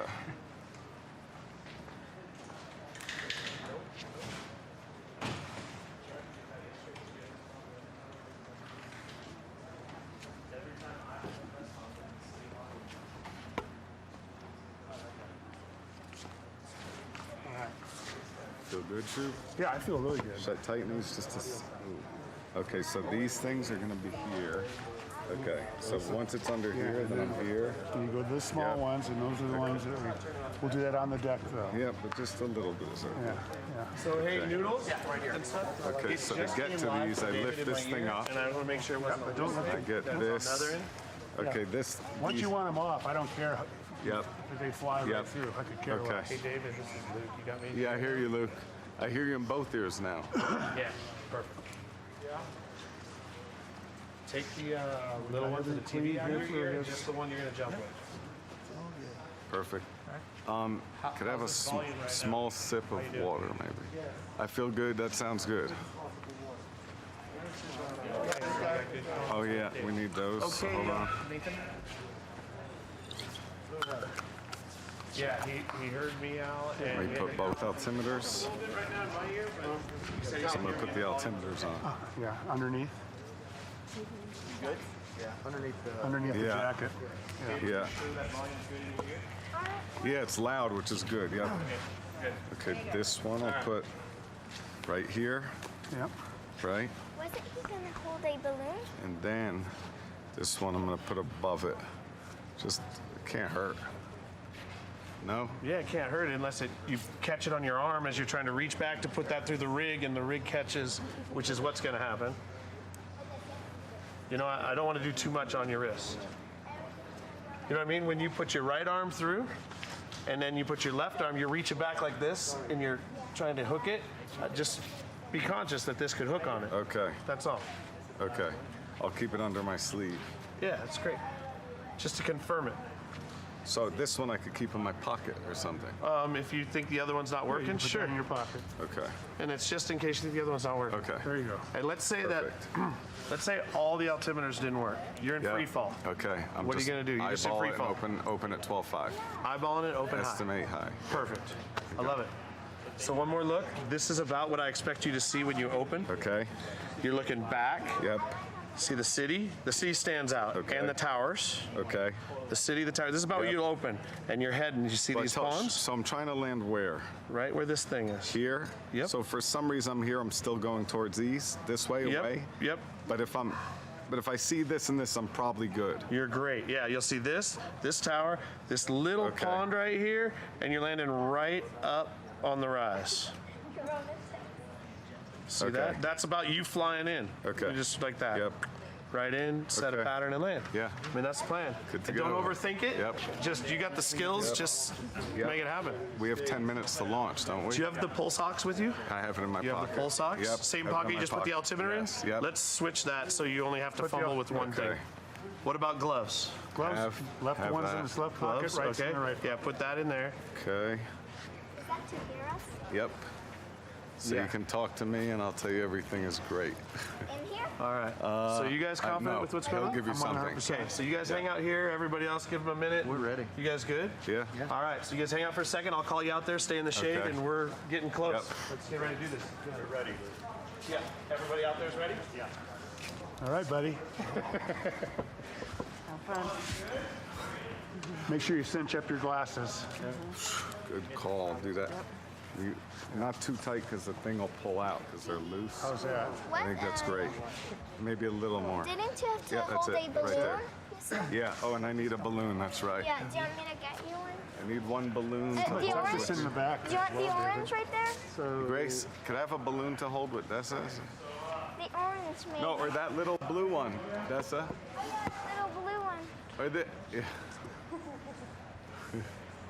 So David, the Can only thing, Yeah. when you grab that line for the parachute, Yep. you hold on to that line and Don't let go of it. yeah, because if anything and it Okay. goes, you have to hold on to it. Okay. You know what I mean? So just be conscious Yep. of like when you pull it down, you've got to Yep. grip every single stroke all Okay. the way down. Okay. Yep. And we'll remind you, but that's he's been doing that. yeah. Yep. Any other notes? That's it. Just But you'll be in my ear as Yeah, well. for sure. Okay. We'll just wait till Luke calls us. Announcement. Here you go, David. From me? Stand. Yeah. Wait. Oh, perfect. All right. Here, wait. Switch sides. I forgot. Love you. Anyway, but see you like in how many? We're walking out together. Yeah, but like after how Right many away. hours? Oh, like an hour. And then you land. Staying with us, Bruce? Shoot. Oh, you know you can have electricity and But he water. did when he was little. Yeah, but he has now. He'll be in the whole time. Love you.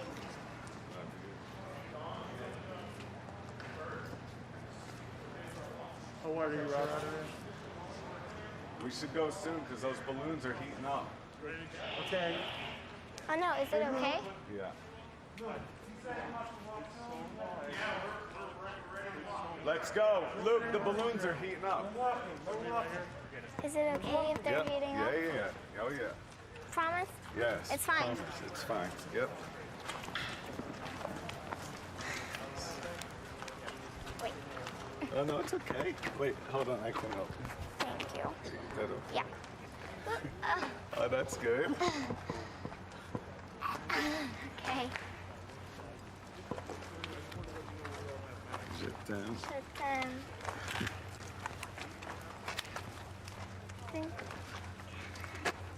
Go around this side of the hands, okay? Yeah, I hope so.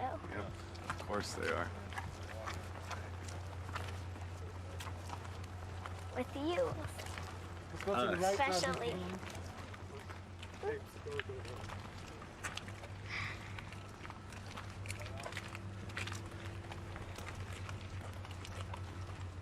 Stan, you got confidence? Yeah. Okay. Yep, I checked that. Oh, it's Mona! I got it. Hey, that's, I'll take that from you. Thank you. Whoa! Right.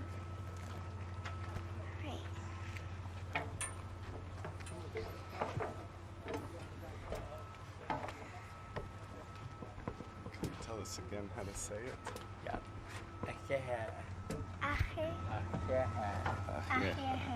I'll say it once myself. Okay, so you...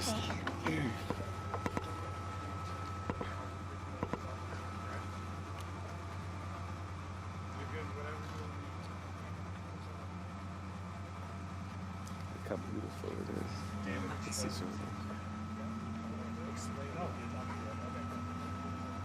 그래가지고 다 기원했겠니? Holy people of the Father Sky and of the universe, holy people of the earth, on the surface of Mother Earth, we ask for the protection of our brother David Blaine as he makes this ascension. And we know that he will complete this in beauty, for beauty is in him and beauty is all around him. And so we pray that with your help there will always be joy, happiness, confidence, and peace before him. Joy, happiness, confidence, and peace behind him. Joy, happiness, confidence, and peace below him. Joy, happiness, confidence, and peace above him. May he do this ascension in beauty, that he will be able to have it completed and finished in beauty and in joy and happiness and confidence and peace all around him and in him. Pujanasli, Pujanasli, Pujanasli, Pujanasli. All is well. All is well. All is well. All is well.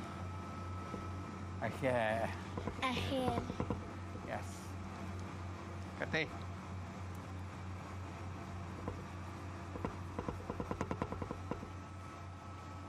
It's complete. Ahead. Ahead. Yep. Thank you. Ascension feels more ambitious than all of my other stunts combined.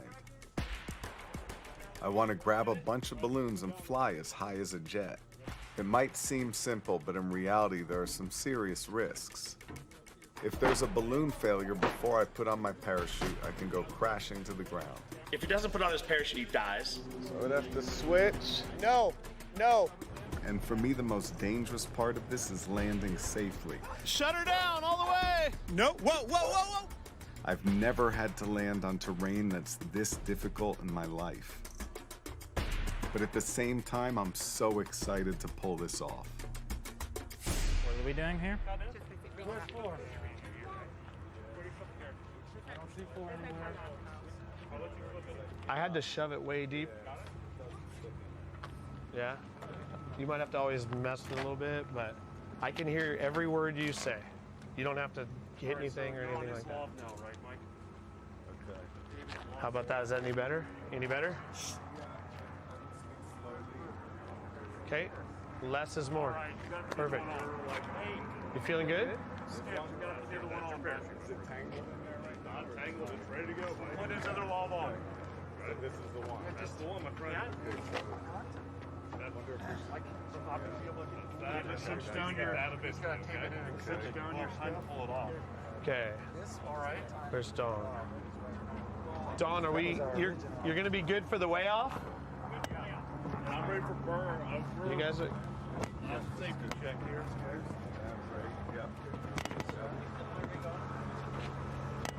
I'm ready for burn, I think. Okay. Bert, come on up. We'll do the way off. Good shoot. Good. Is that good? Yep, more than good, yeah. And then remember, this is a comfort fit also. Yep, let me just find one. Hold on, wait, what's this thing? That's the real one. That's Okay, the real this is one. That's the release. And the other is, I'll find You can't do it till later. Can't do it till later. Great. You want to go ahead and put the bags on them, Bert? Yeah, let's weigh them off Yep. with the bags. Here we go. Let you go ahead. You need this other 5. Right? Go anymore. Right.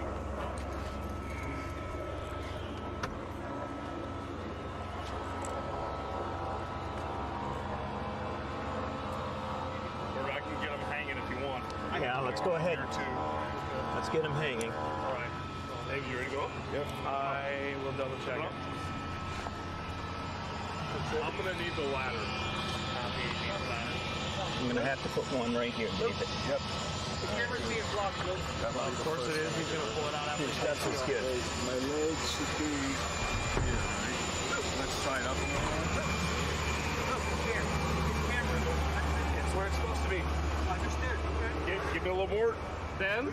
You will not see his I've chest. got- Al, you will not see his chest camera. Okay. He's going to pull it out. Can we get a 5-pounder on? 5-pound balloon. Yeah, let me. All right. Wait, I can hold hold on. this, 'cause Hold on to this is- this. Yeah. All right, hold on to that. Let's all have hands off. Is this This is light? man, you're good. Hands off. We need a 5-pound weight on there, at least. 5 pound At least, yeah. Maybe 2. Right here. It feels like Yeah, no, you're. down. Listen to me. Listen to me. Okay. I'll hold on. Are you okay? I feel It's the negatively wind. It's the buoyant. wind. Got it. I'll redo it down there too. Can it go behind, not in the front? Huh? Can it go behind somewhere, not in the front? What's that? I'm not putting this on. Oh, okay. 1, 2, 3, 4. 20. Yeah, 25. With That's to get on Mike's shoulders in the spot when we get there. Mike, you ready? You happy with it or no? No, it's the wind, I think. I think you're right. I think we need one more 5-pounder. You want a 5.5 do. up? Can I get You're a saying, 5.5? oh, you're saying up. Yes. Oh, got it. See, you keep saying weight. You keep saying weight. No. Yeah, I thought you said I'm 5. sorry, you misunderstood. All right, David, I got to bring you back in a little bit. Let me know when you guys are ready to bring David back in. Yeah, we're ready. Come on in. David looks great, man. Stop right there, please. Stop. Thank you. That's not in the way of the parachute on this side? We're going to put it on this side. Should be going right over there. Put it right there. Have one sip of water. Let me get it. One sip of water. Water? All right, Yeah, just a sip of ask There's your Lawrence. buddy's Yeah. coming. Your buddy's coming. Will you, Luke, will you just... Okay. Can we take the weight off of Yeah, there? I'm ready. Okay. Dan, going out. All right, going out. Dave, you're going to go up. Yeah. A little more, Dan. One. Yeah. I got him. He's buoyant. Okay. Very good. Let's. You like that, Bert? Yeah. Let's. We're good. All right. And you suck him back in a little bit. Let me do one check right. Where's that? Aviation. Oh, this side. Aviation is Yeah. right Where's here. the mic? Mike's right there. Do it. Mic check. Mic check. I want you to carry this just in case. Got it. It's just pulling this right here. That's it. Okay. Shuby, All right. you hold him down where he is right now. You like what you're at? Yeah. Don't hold that rope. Hold You like what you're at? Yeah. Yep. And then what I need to do, you don't have a free hand, so I'm going to key this. Okay, here goes a backup radio check. Backup radio check. Backup radio check. If you guys want, we can take these off for the walk. Okay, we good? Go ahead. Well, Hold not it. all of them. So don't unhook yet. No, We're not done, no, guys. keep You want them on? Yeah. All right. Keep on, because I got to get both cabs. Gotcha. All right. Okay, so we're going to do, you guys, Bert, you're happy with what you got? Yeah. All right. All right. So go, no go for Al with the TV. David, down a little bit. Got it. David, I got to get you. Go for Al. 3G. We set with 3G. You guys good? Down more. I can. No, you're great, David. you're You're good. off the path. Aaron's up in the Okay. helicopter. Me and Shuby have you then. Got it. All right. Art. Shuby got you. Command and control, you good? Fix this a little bit. Jim, you guys are good at take? One last check with Dawn. Weather's a go. We're good? That means go now, right? Okay, we're gonna pause. We got a inconvenient airplane just hanging at the end of the runway. He's about to go. As soon as he clears, it's on us. Don, how we doing? We're doing great. Okay. All right. Eyeball, went straight up. Okay. You're gonna go basically straight up, David. Okay.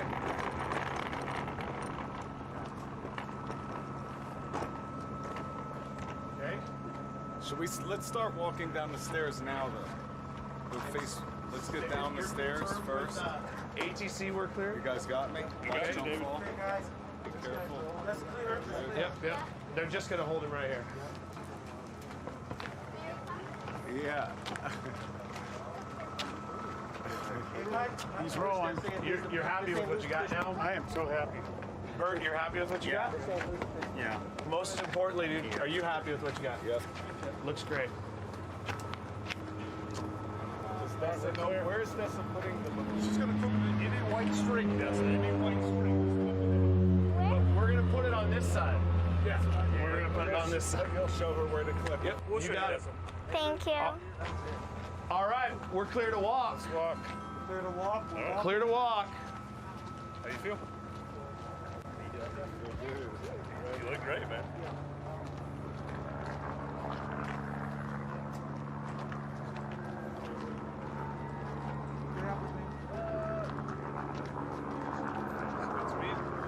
Seems nice, huh, Don? And David, I know you can hear me in your ear. Dawn says we're golden. Beautiful.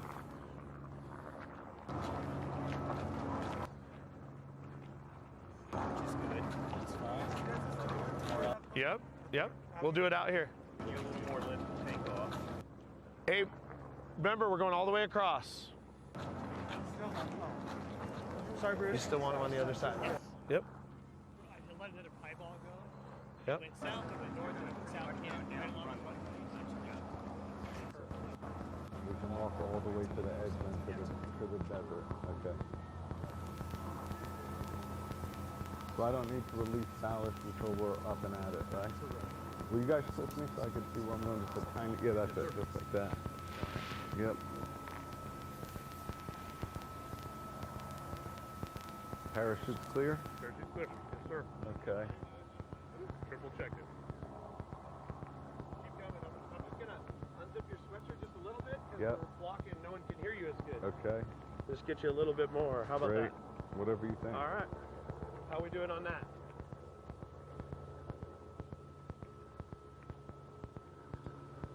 All right. You excited? Yeah. It's happening, man. I'm nervous now. You're about to have a good time. I'm this like, is actually crazy. oh, it looks fake. Okay, it looks fake. If I wasn't seeing it, I'd think it wasn't happening.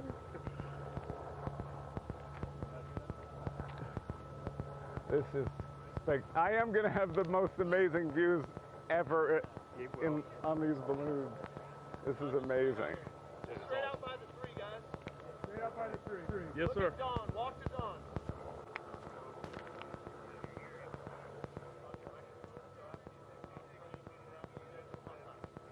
Okay.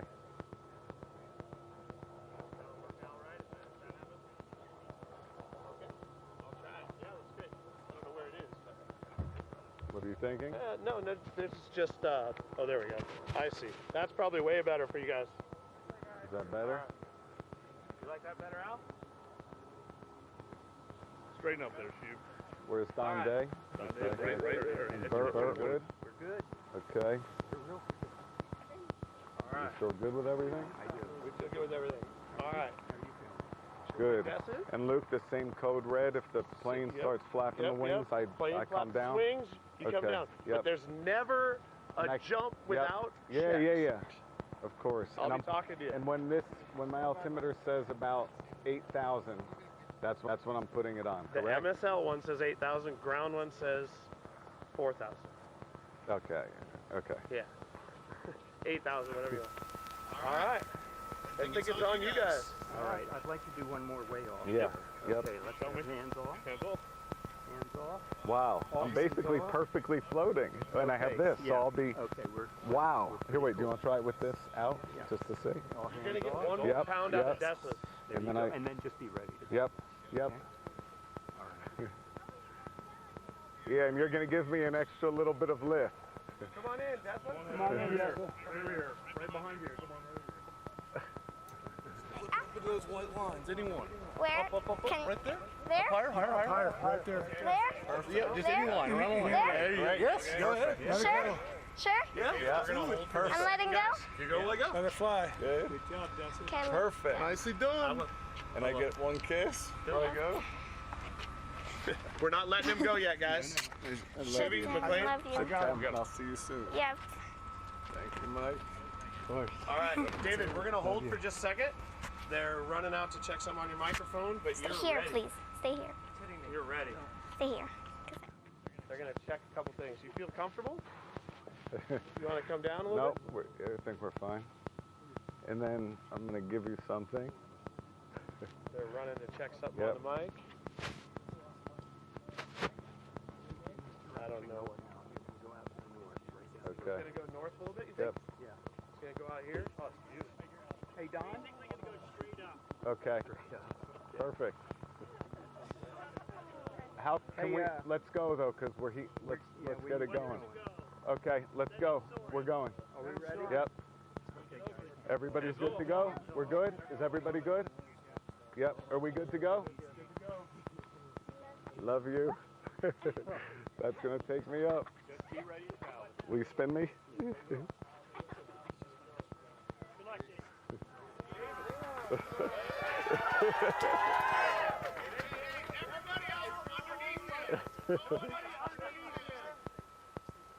Nobody underneath him.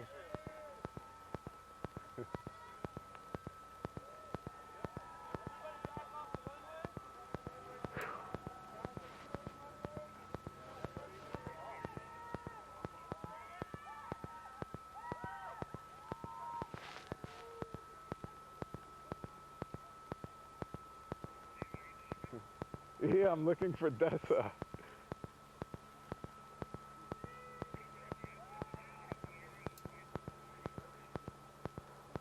Yeah, I understand all that. So we're heading in a different direction than we anticipated for now. Correct?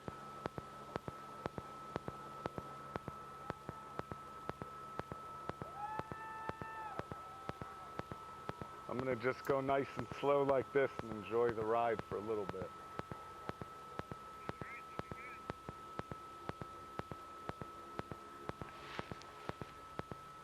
Wow. Wow, that is amazing. It is so beautiful.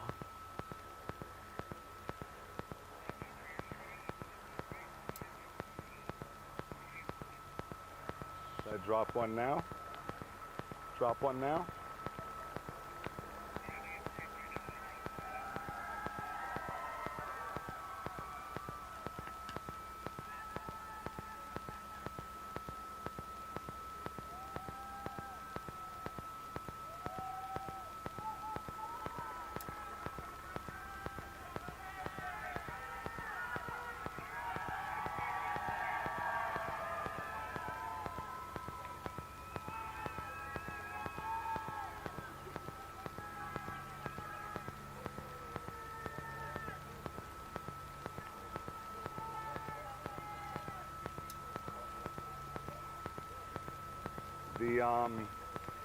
The thing came off on the glasses, so we're gonna lose the glasses on the jump, but that's fine.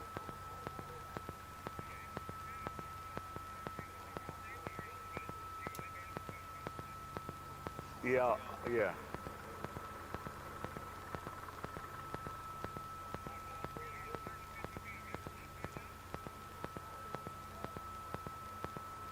What's my altitude?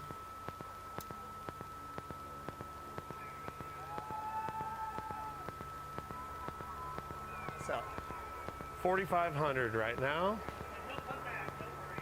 And you will come back this way, Don's confident. Great. It looks crazy. I do. This is the fun part, and then it's going to get real here at some point. Got it? When he comes back, whenever he's clear to drop that, you'll just keep me posted on that?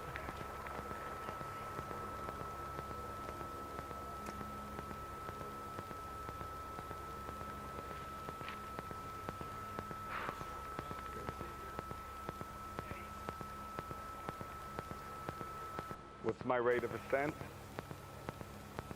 Check-in rate of ascent. You're still going up. You're 4,600. Yeah, I have exactly 4,600 as well. I'm right here. You want him to drop one? Not yet. So it's been averaging around 100, 125. He does need ballast. Okay. When he can. Yep. When he's Yep. Let me check. Is it okay Hey, the sun's David, heating if these up? you're David, if you are in a safe spot, which it looks to me, take a good look down, and Bert would like you to drop one more weight. Okay, I'll wait till I'm over this. All right, Al, here we go, David.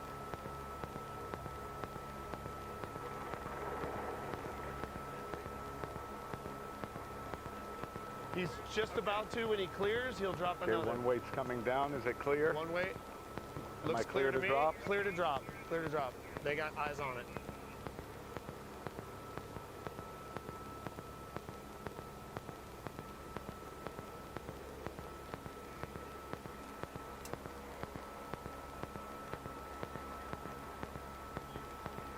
You copy? I got you at 4,900 feet, David.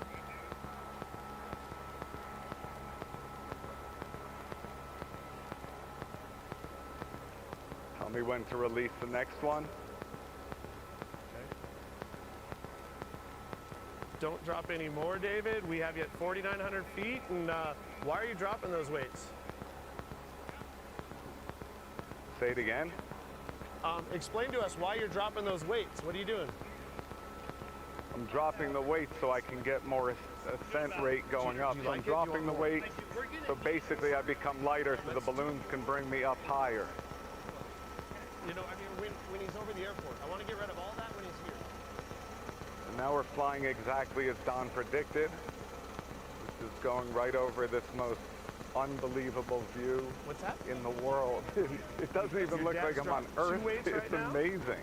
And I think he's about ready to drop another one. So we're making sure we're in a safe area. We can go pick those up. I'm at 5150. Okay, David, it's on you to ballast one more when you're ready. Does he hear you? Yeah, I'm hearing your dad. Is now a good time? Now's a great time for us. Okay, releasing one more. Okay. So, Dawn and Bert, I'm going to want him to get those off fairly soon because then we're going to hook up a safety and start doing other stuff. Okay. So you tell me when. It's on you guys. Okay, what you want is 4,000 AGL, right? Yeah. Okay, we're at what hour? 5,000 what? For 5,300. Yeah. What's so his climb? Okay, Should hold I on. release one more? Should he release one more or not? Okay, he's doing. It's up. He's doing about 400. You like it? He's doing one more. And he's got one more left. You like one more? Or not? Done? No, I think so. If we need to get him to 500 to 600, I think we need to do it. Okay. So David, you look like you're in a great safe spot, and we can recover all these weights if you don't mind dropping one more. Is he okay? Yeah, your dad's doing great. Yeah, can I speak to Dessa? Sure. Sure, one second. Put this on, and then when you talk, press the A button. Where is A? Right here. Hey. On my hand. Hello. Hi. Sit down. How are you? Amazing. It's so beautiful. And again, it's like magic. Feels like I'm floating. Yeah. I don't Like see for anyone. I real, only without see the balloons. Yeah. Yeah, it just feels like I'm floating in the air. Oh, great. It's amazing. Yeah. Do you remember we had your nickname when you were little? Oh, yeah. For real? Yeah. All right, Luke wants to get back the thing. Sit down. Sit down. Easy. Bye. All right, so just confirming that you've dropped all those weights at this point. You still have one left. No, I have one more. Left. Perfect. Yep. Bert says you have one left. You're doing great. Okay, but there's a truck under me, so I'm not going to drop it yet. Yeah, do not drop it yet. Do not drop it yet. No, there's a truck next to the Bert's road. asking what your climb of rate, your rate of climb is on your altitude. Well, so I'm at 50. It's about. I'll just read it to you. 5980, 5990, 6000, 6010, 6020, 6030. Okay. 6040. Copy. We got you at about 400 feet a minute right now. 6,000. And we have you at just over 6,000. Should I drop this next one while we're in a good area? Should we drop it? He's in a great area. Or stay at this. I'll stay at this as well. Okay, the brain trust here, Bert and Don, say if you're in a safe spot, you should drop the one more, and that'll put you at about 500 feet a minute. Really? Well, then should I wait on that or just do it? Just do it? Okay. Yeah, you should do it because you're in a great safe spot right now.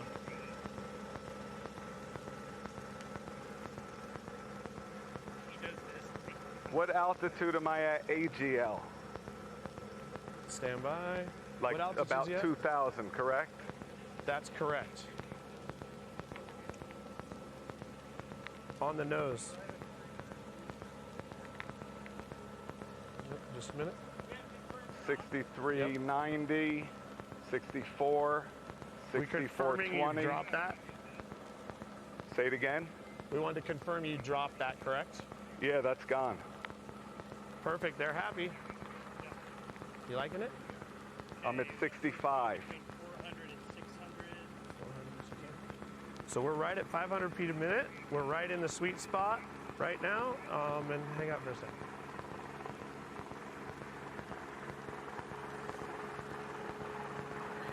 Okay, David, it's time to start getting down to business a little bit. What we need to do is unzip your vest, pull that camera out, and then hook up your safety. Well, okay, so first it's safety before camera, correct? Sure, that's great. Is that correct? First is safety, correct? Correct. Correct. Okay. Okay, and just pull this out, right? Correct. Pull you this know what out. To do. You're on it. Yep. Pull that out. Okay. That'll I'm dropping it. Safety. Yep. Great Okay. spot. Now this.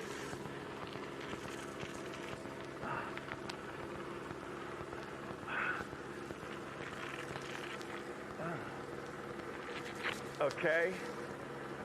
That is now hanging up here, but there we go. Good. That's that.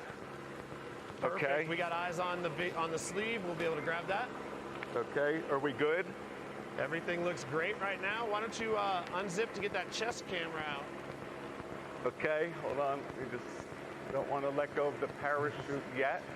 So can we put the parachute on before, or is this put this on first? Yeah, pull the camera out, set the camera. I don't want to mess with the parachute yet. Okay, like this? Yeah, that's great. Like this? Great. Like this, and then zip this up, right? A little bit? Correct. Like Right that? to the bottom of it. You got it. Okay. Okay. What altitude are we at? Right now we got you at about 7,200 feet. Can I put the parachute on now, or is it a little early? It's time. Bert says it's time. We're about 1,000 feet lower, but you're good. Okay, no, then okay, so I can start and I'll go slow. Yes? That sounds great. Yes? Yes, okay. Let's do it. The parachute coming down.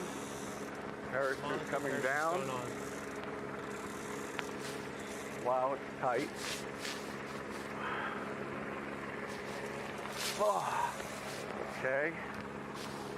All right. Oh. There you go. No lower. No lower. Let's okay, right there. Okay. Am I clear to drop the bag? It's clear? No one's underneath me for this? It's fine? Correct. It's a great time. Okay. And you're right at the airport. Bag, We'll be able I'm holding to pick that up. parachute firmly. Bag is going down. Okay. Bag is down.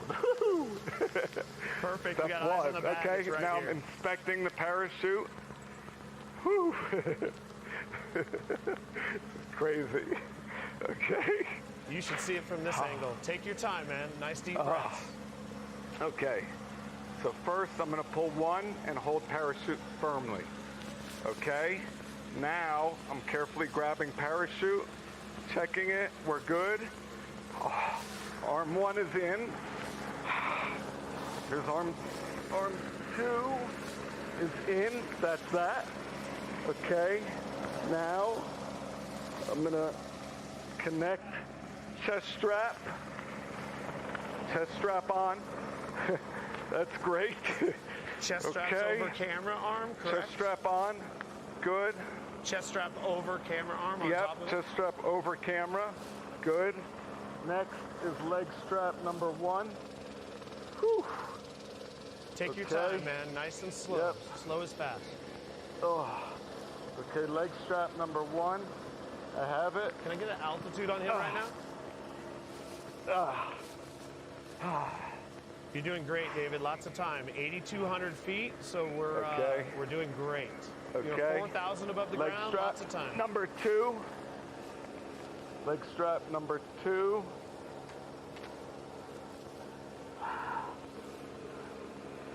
Yeah. Okay. Hold on. Leg strap 2 is connected. Got it. We're good with that. I'm going to tuck it in. Okay. Leg strap is okay. I'm not going to connect that, but I'm going to pull this down. Here comes the next leg strap, number 2. Okay. Leg strap, this one. Okay.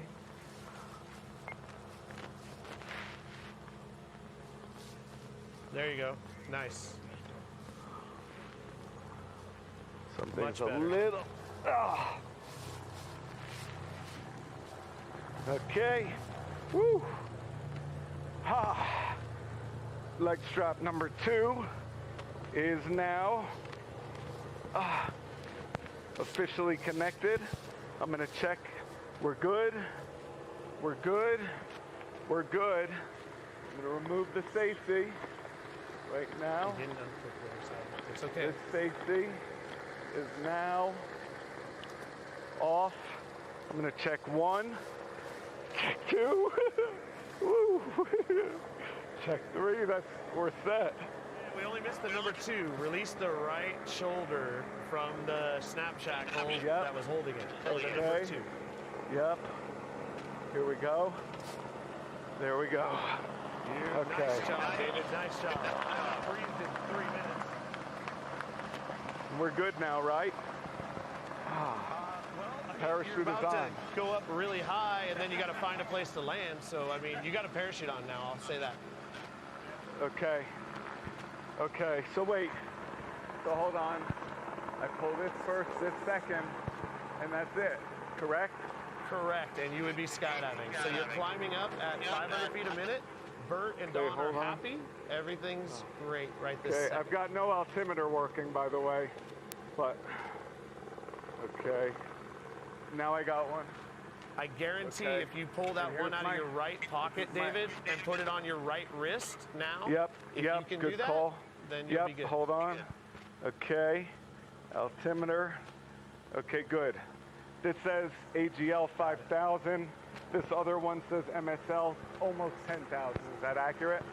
That is accurate. You are correct. Okay. Can you show me your altimeter just so we can confirm? Hold it in front of the camera. Yeah. Well, it's hard to turn it. Can you see?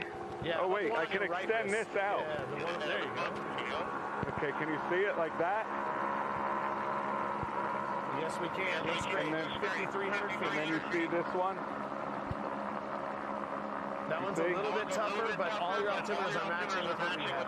Okay. This altimeter is not on, but that's fine. We're on. We're connected now. We're good, right? You are correct. And let's, for you, from now on, David, look at your altimeter on your right wrist. Then I'm going to switch The one you wrist. just put Hold on. Yeah, that one Hold you on. can see so I'm real going to good. switch wrist. So hold on. This altimeter is coming off. Okay. Hold on, Al. We can't do that yet. He's busy. Okay. 10,000 MSL. Okay.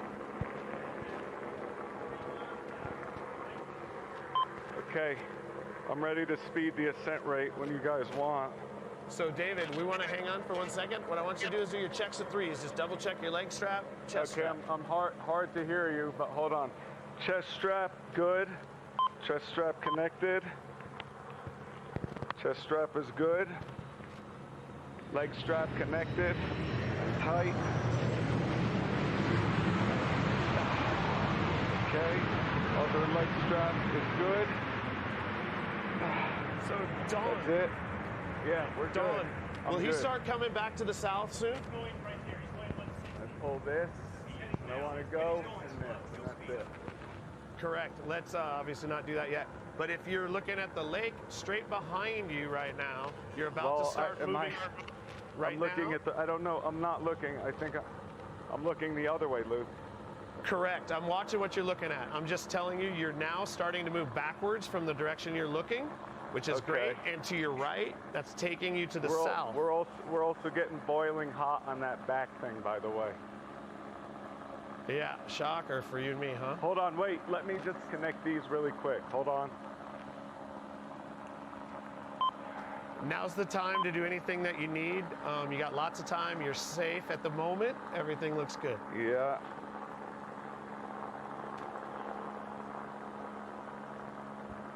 Okay.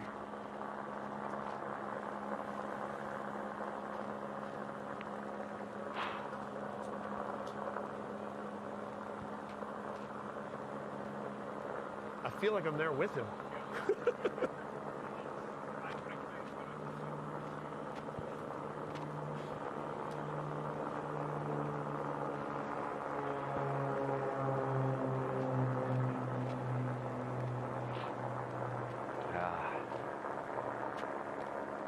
Monica, are you Okay. MSL? Perfect.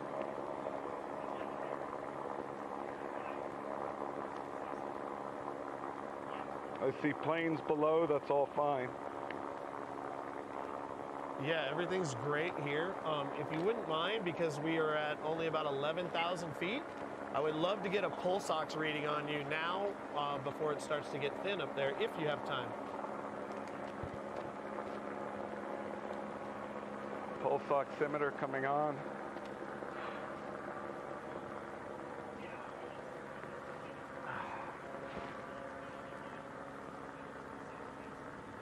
Once you get a reading, if you could, hold it in front of the camera lens, if you're able to.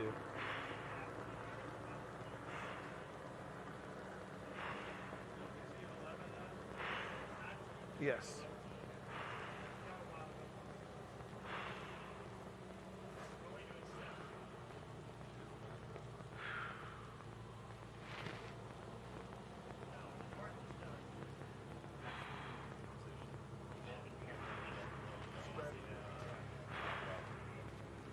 Oxygen started low, but now it's climbing. Heart rate at 145, pulse oximeter at 93 and climbing. I'm not going to talk for a minute just to get it up. So this is where David's doing his breathing technique to try to adjust his oxygen. It was low when he put it on and then brought it back up, but he's on about 12,000 feet.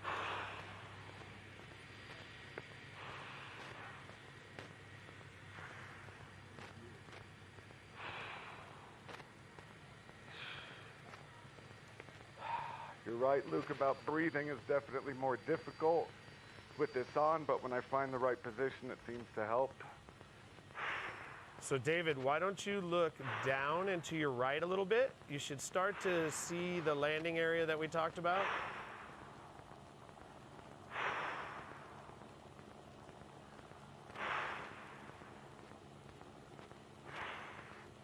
see it? It's upside down though. Yeah, keep holding it there. I'm trying to get an angle on it. It's really difficult in the sun, but Tell me me where to seeing it move. that looks pretty good.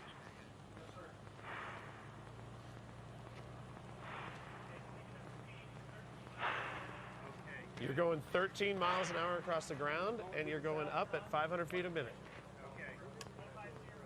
Okay. So David, can you do me a favor and look down and to your right? You should start to see the area Yeah, we're looking at. I see Page, and in front of me I see some fields, 2 baseball fields. Straight in front of you, if you look Yeah. straight in front of you, out in front of you on the left, you'll see that little mesa that parallels the road. Yep.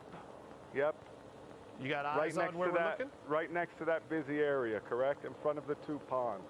Correct, exactly. You're looking right at it. Okay. That's where we're still That's what we're aiming for. That's what we're aiming for, correct? Correct. We're still aiming that way. Okay. That's good because I can see that perfectly. Hey, Don, can you tell me the distance O2 from is him to dropping, that by target? the way, so let me not talk for a minute. Yeah, it's on you, man. You do whatever you need.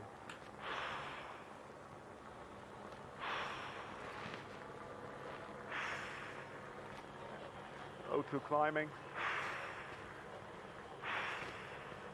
Climbing big time. Went from 83 to 91. Yeah, you did that to me in the airplane, too. Could you read me off I his... feel perfectly coherent. How's the So temperature? I'm at 13,000, correct? Affirmative, O2, 13,000. O2 climbing. Whenever I talk, it goes down. So can you see it? Can you see it? It's at 95. I you can't see it? quite Or do I make have it to out. turn? Somebody else Tell me might. where. Just tell me where to put it, and I can do it. Okay, that's great. Just like that. O2 climbing at 96. It's upside down, but 95. And I don't need that exact I'm gonna on, relax just for close. a second again. Yeah, man, make Okay, yourself so- comfortable. Make sure you move around a little bit, and you Yep. know. How's the temperature? You know, you're And about you're saying this ascent rate is good, Don and Bert? We're good with this? affirmative. Bert's sitting next to me. He said yes. Okay.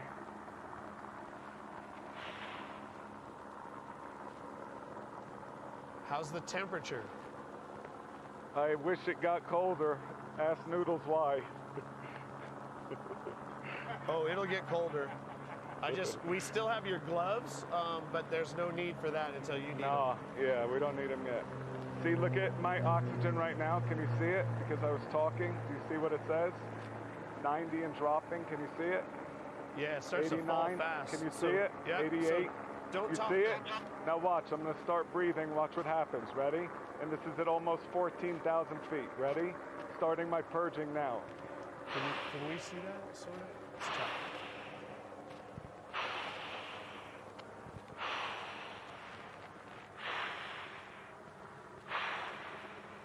Rotate it, don't talk, but just rotate it a little bit more so there's no reflection. So more straight up and down.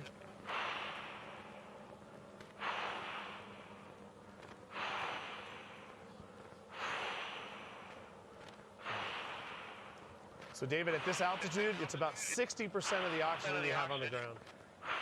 See it climbing? 95. Can you see? What's that? Don? Can you see? 2.1, perfect. Short, right? Can you see? Yeah, it's small in my monitor, but yeah, there you go. Close as you can, almost touching it.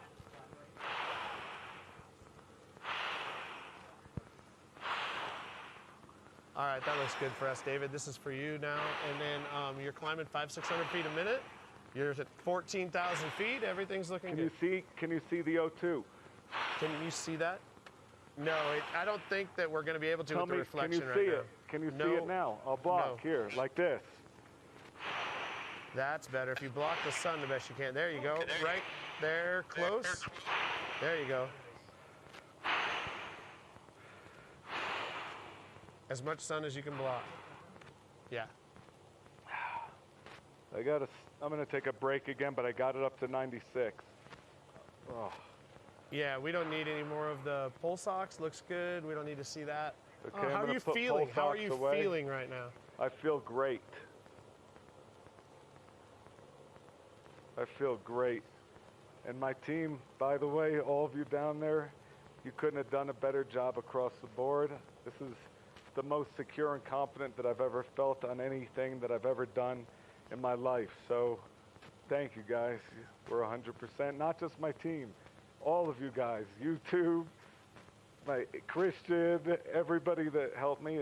You guys, this is a dream, and I can't believe this. Looks good, man. Just actually try just to gonna relax and look soak around in the for a oxygen minute, and I'll because it's show going you to what I get see. serious here I'm gonna again show soon. you what I see.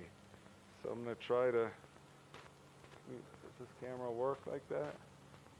Yeah, we got great images. Nice and slow. Yeah. We see everything. See that? Good. Oh, that's great. I'm gonna put this back on right here. Okay, lower this a little bit. If Dessa wants to talk to him, this is the So you're time. clear of everything. If she wants to, if not, it's okay. That's on. Yep. 30.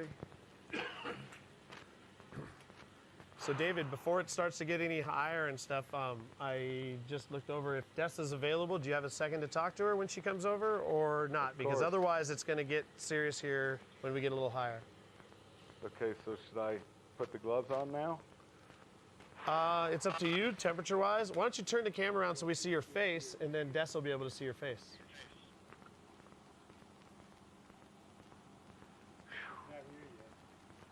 Good.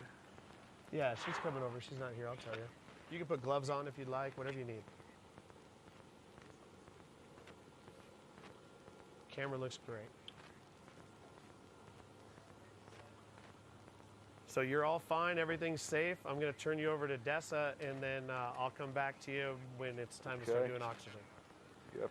So here you go, put this on, and then when he talks, you'll hear him, but to talk to him, you have to hold this button down to talk.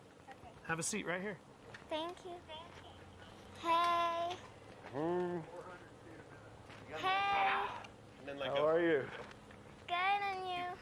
Yeah, Press great. it. Okay. When you talk only, press it. When you talk, then How let do go. you feel? Good. I hear you perfectly. Yeah, I'm good. I'm really, really good. Great. And I'll be seeing you pretty soon. Yeah, when do you think, like, in what, how many, what I think we're time? gonna go up really high now, and then I What? think I'm gonna find a spot and jump down and But be where, brought go right high to you. up to where? We're gonna go high now. This is where we start to go high, where it starts to get nice and cold. But remember, we went to the Arctic Circle and we had New Year's Eve and freezing cold temperatures. Well, that was helping to prepare for this. So we're gonna be good. Yep. So this is gonna be the same. Do you remember we slept in the ice hotel in Finland where it was minus freezing temperatures, below freezing? I was up the whole night touching you to make sure you were okay. I was so worried, and you were fine. How many feet do you think you're gonna go up? We're at 16,000 now. And we're probably going to go up to where the airplanes go. That means I'm going into a Class A airspace where the jet planes fly. We don't know how high yet. We will see. I got to focus now, so that's Time to it. interrupt family time. Sorry. Push the button, say goodbye. Love you. Be Good soon. time. Love you, Sudan. Be Love soon. you. Love you. Bye. Thank you. All right. So David, just don't talk. Hang out. Take your time. How are you feeling? I'm done with talking. Great. So we're at about 15,000 feet. This is where I would like to see you pull that oxygen down and take some breaths of O2 here. I'm still good. I'm still perfect. You know that's the first symptom of hypoxia, right? Confidence? No, I'm 100% perfect like we were in the plane. 100%. You can ask Adam if you want. All right, we're okay then right now. Good. And have the oxygen But is line he right here in 1.2 my hand short ready to go. or past it? Right here when I need it. Perfect, perfect. Look, So oxygen 1.2 right past here. is where I want to start Ready. thinking about ending. You see?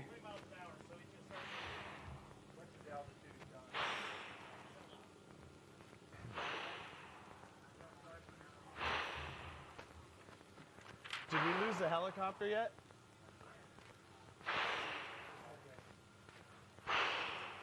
Wow. Don, Okay. we're exactly where you predicted. This is crazy.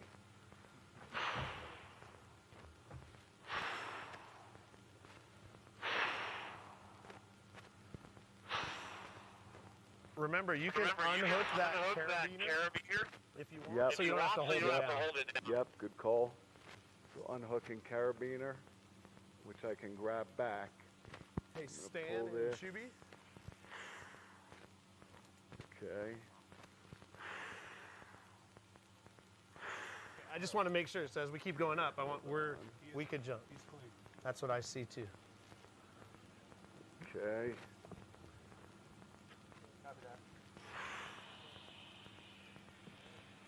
Okay.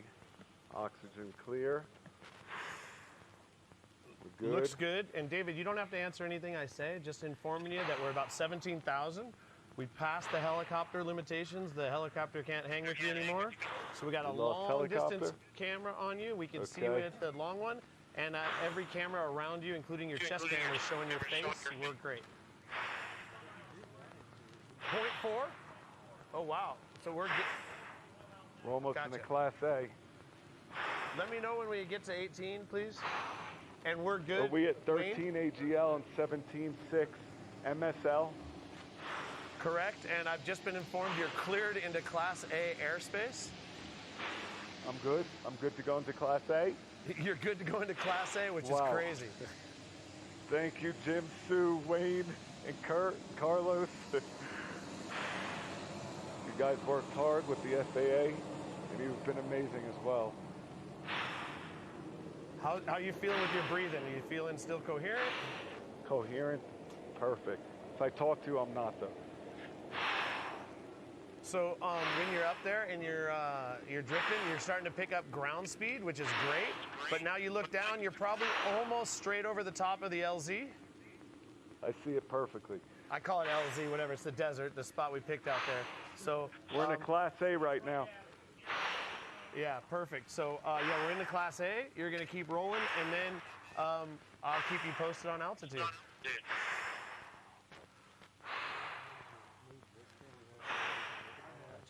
Yep. I'm not going to take that off now. I'm not going to do it. So, can you, so I'm trying to check your coherency. What's the Class A airspace? What's that mean? Class A is at 18,000. We're at 18.2, perfectly coherent. Can I just fly into 18,000 foot airspace without talking to anybody? I couldn't hear you. Can I just go up there and fly around at 18,000 No, it feet? is not allowed. When you hit 12.5 as a pilot, you need to go on, and I'm going to go on, but with O2 levels being at 98, it's not okay, but at 15, it's a requirement, and I'm about to go on it. I just want to be comfortable when I put it on, so I'm okay clearing my release, so I just want to wait until I feel comfortable, and as soon as I feel the slight bit not comfortable, this will go on. Yeah, it looks great. I'm fine with you doing what you're doing, David. It looks great. You're obviously talking clear. You have about half the oxygen you do here on the ground up there above 18.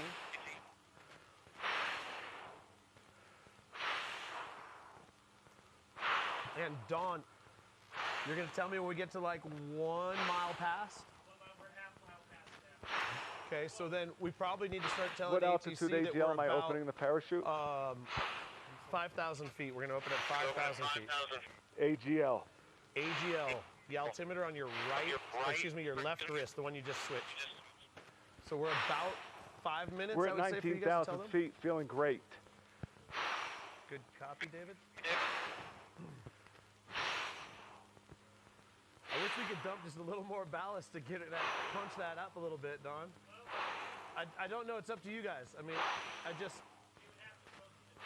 yeah. What's that? You'd want to hurry with it? Yeah. Let me see.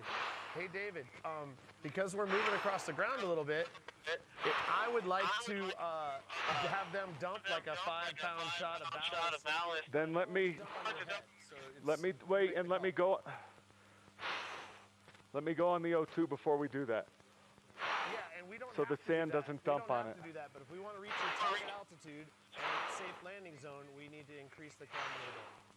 You agree Okay. with that, Don? Increase crime. Sorry. And is that Increase something you guys- climb. I think we should do. Do not increase. Not till I tell you to, increase. please. So does it take a We are at second? 19.4. Affirmative. 19.4. We're looking good. I'm getting worried. I want you to think about putting that O2 on. Come on. Okay, we're losing the mic. Like they do when you're in the chamber in Oklahoma City. Ask me questions. I'm at 19,000 feet and 500, I can tell he's trying 19.5. to Ask me cross that 20,000 ask me questions. foot line. I know you're trying to cross that 20-foot line. I think you should put that on. Your buddy's next to me. Let me cross 20, and it goes on. We're at 19.7. Okay, my advice is Ask to him put to that ask on. me a few questions. Ask me a few complicated questions. He wants you to ask a complicated question. You got a story or something? But he needs to, I mean, it's getting real now. Yeah? We're at 19.8. My O2 level is definitely at 96, 97. Every time I hold my breath on stage, I've done over 1,000 breath holds at 10 minutes apiece. I have hyperventilated on pure O2. Nobody should ever try this. It's very dangerous. And I know exactly how I feel when I get tingly. I know every single sign. Okay, David, you're 1 mile past the LZ, so if we want to hit that target altitude, we need to dump some ballast, so you need to put the O2 on. Okay, O2 is going on. Great. Give me a thumbs up when you're ready to, and you cross through 20. Give me a thumbs up when you're ready for ballast. Don't let it get in your eyes, please. Are you doing 5 or 10? I'd like to get them up quick. And we're good on you. So they're getting ready to dump ballast, David. It's on you whenever you're ready. Here comes ballast in about 5 seconds. Give me a thumbs up if you feel you're getting good O2 flow. The O2 flow is terrible up here. Push on the back button on the regulator and blast it into your mouth. That's way better, right? Did we get a drop of ballast? Let's take me up a little bit. Got it, we're trying. What? It should have been a 5-minute call. I'd say, what are we going up? Yeah, I would say I'm gonna get him as quick as we can. Can I get this line cleared for sight? So David, we're good about, you're breathing great. Just keep spraying that in your face if you want. At some point, I'm gonna have you turn your camera around, not yet, because I like to see what I'm seeing. And then when you turn your camera around, I'm gonna then have you do one more check on your handles. Once the camera's tight to your body, but not yet, but I'll give you time, but we're probably 2 minutes to drop. We getting anything?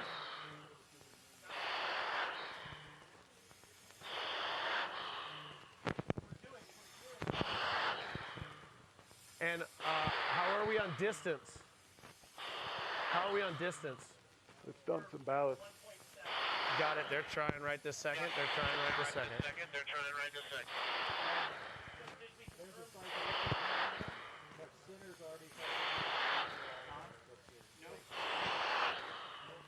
Okay, how high are we right now? 21. So David, we're through 21,000 feet. If they don't dump ballast soon, I'm going to, I want you to look down now and see if you can see your, a potential landing area. If you can, give me a thumbs I up. see it perfectly. I got it perfectly. I got it. I see it. Great, looks good. How high are we right now? No way to dump ballast at this point, right? What are we at altitude right now? Over 21,200 feet. Everything's good on my end. Give me a thumbs up if you're still comfortable. As comfortable as you can be up there.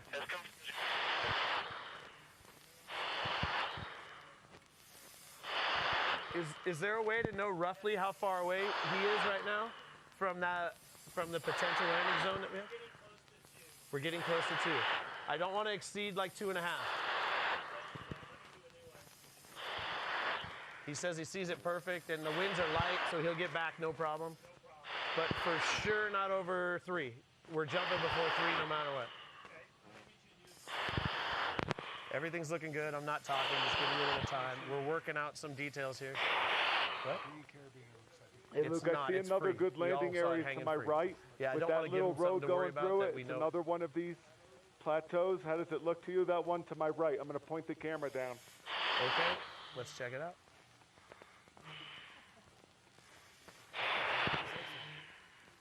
Yeah, that is sort of it. I would head back towards the ponds, those little, the 2 ponds and the airport, and then you'll see the nice spot. I can't hear you. So that is affirmative. Talk in between me You're breathing. you're going to go back towards the airport. You're still looking good. You're only 2 miles from that LZ right this second. I heard sand. He heard sand. Confirm you heard sand. He heard sand. I heard something, but nothing fell yet. How high are we? 22,100 feet. Did you guys give a 2-minute call, Stan? Yeah. Okay, great.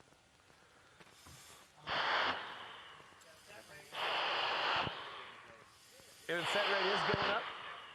David, you might not have seen the sand, but Bert and Don are saying that your ascent rate is going up now faster, so it's all worked. Why don't you pull that camera back up so it's looking straight out in front of you, if you can? And in tight to your body. You don't have to answer me. Just push the whole thing in tight to your body so it's not sticking out there. There you go. Looks great. What's that? Gotcha. So you're about 30 seconds from being at 23,000 feet.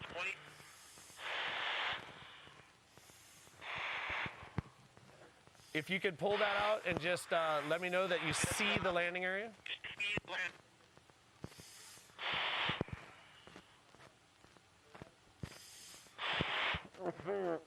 Great, sounds good. I can hear you. So you guys, hey, are you guys good for him to, I'm not saying jump right this second, but you're good for him to jump at any moment? Okay. And you guys are ready to pop balloons? ATC, you guys are ready if he's good? All right. Speed the ascent rate up more. Yes, I am. Okay, is it, David, you're breathing in that stuff? Your leg straps, your stirrups are still tight. So if you can loosen them. You don't have to talk to me. You're either going to get them loose or you're not.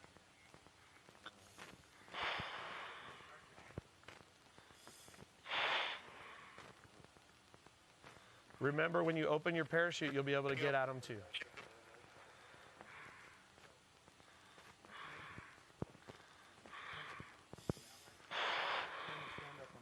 Stand up on your right leg. Maybe that'll help that one.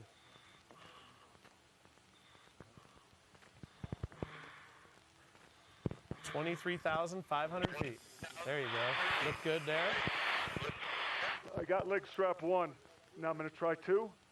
Okay, and make sure you're spraying that thing, you're purging that thing into your face, because I don't think the flow's enough.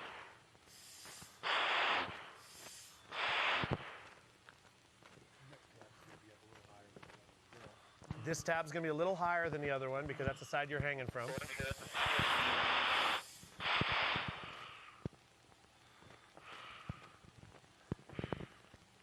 And I need you to jump whenever you're comfortable. Put your, we're getting farther and farther away. So.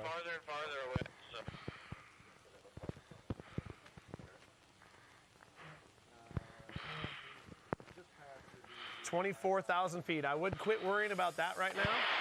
And will you loosen that up? Luke, I got to get it loose. Luke, I got to get it loose. Let me get it loose, please. I see the landing. Remember, under parachute, you're able to do it also.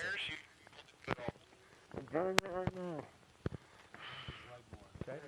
There you go. Great. Looks good. Great. Hold on. Hold on. How far away are we from that spot? 3? Yep. Okay, David. So it's going to be on you, but I would like you, instead of 5,000 feet opening, I'd like you to open at 7,000 feet. 7,000 feet so you can make it back to the spot. You did a handle check, so you're good. Release the safety whenever you're ready. And it's on you. We're all quiet here. You're safe. You guys ready, Monica? Aaron's ready. Cameras are ready.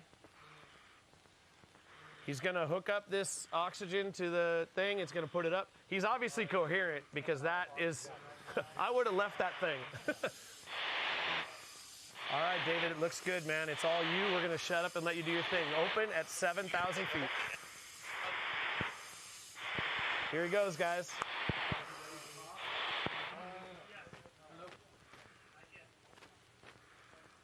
Come on, buddy. Here we go. Let's do it. He's clean. He's clear. It's on you. A couple good hits. 24. 24. Wait 200 more feet. Wait 200 more feet.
Hey, David, if you can hear me at all and you're comfortable and feel good, turn your camera to your face.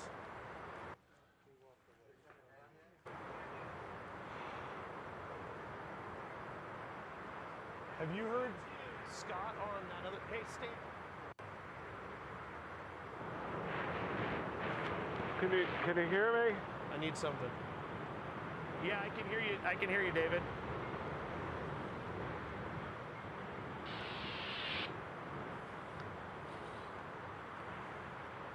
Okay, David, this is Luke on the backup radio. Can you hear me?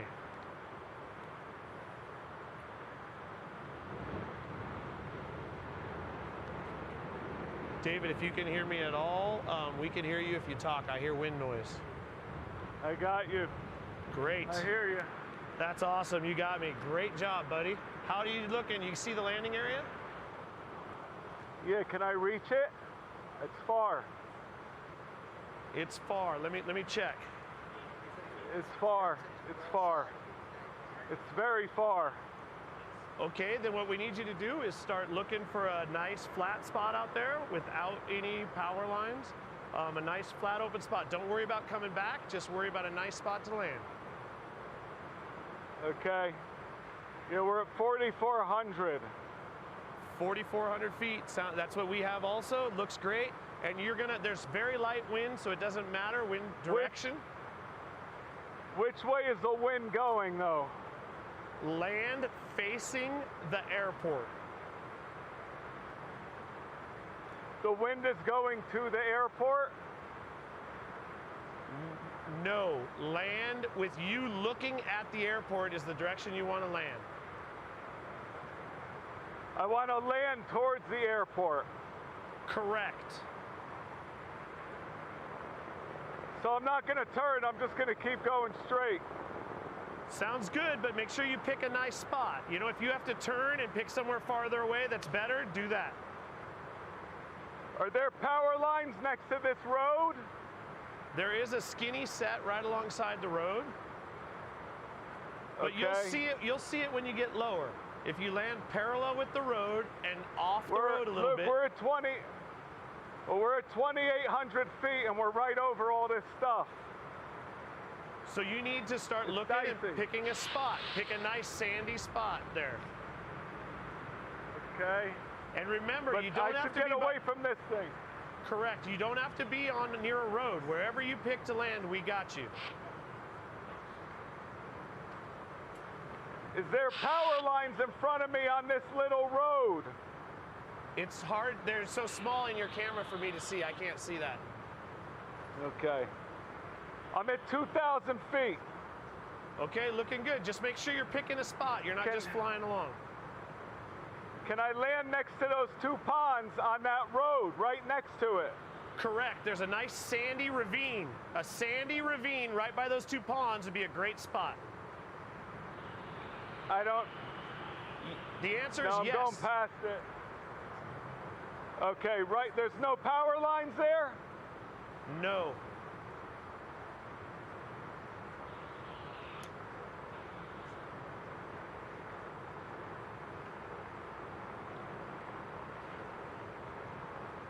David, there's a nice ravine down in the bottom of that canyon. Just land in that ravine going with the ravine. Wait, right next to the ponds or up? Up or next to the ponds? If you can make yeah. Good wash is right ahead of you. Say it again. Listen up to Scott Can on I the go backup up, radio. up to the, listen, to the left of those things or not? No, to the right of them. Dave, go ahead and look for the wash by the green pond. Yep, he's in the wash. Looks great, David. Just pick that open wash there and you're good to go.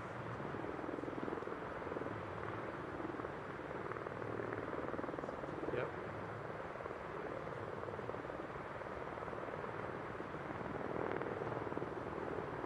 David, I'm on the backup radio. We can't hear you. Just land nice big flare into that open ravine. Flare, flare, flare, flare, flare, flare, flare. Yeah! Is he there? Yes. Yeah! Beautiful. Where's Dessa? Where's Dessa? All right, David, you're talking into the backup radio. Backup radio, you're talking. Yeah? Wow! That was awesome! Yeah. Wow! All right. Yeah, here you go. Put this on. Talk to your dad. He's safe right here. You see him? Yeah. No sound. Hey, That was great. It's great. Wow. Damn. You did it. Wow, I love you. You did it. I love you. You did it. In the universe. Yeah, this is all for you. Thank you. You did it. You didn't Love you. fall. Sit down. Sit down. Okay, I'll see you in a minute. Yeah, love you. Sit down. Bisous. Love you. Thank you.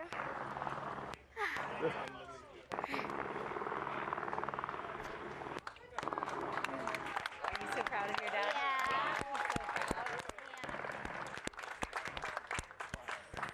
You can breathe, Mike? Can you breathe in? Right? Yeah.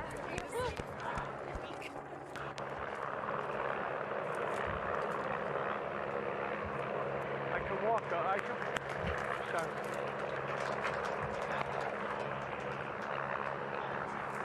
I can walk anywhere.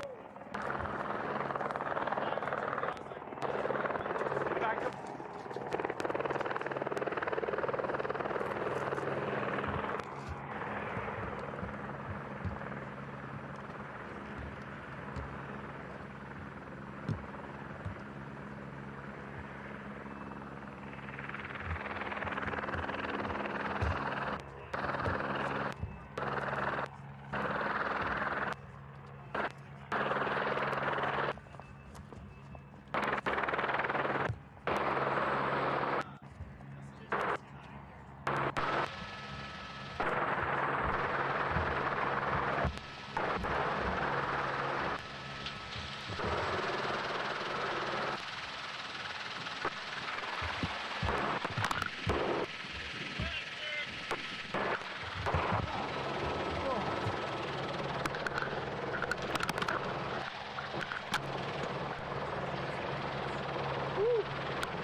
Oh, man.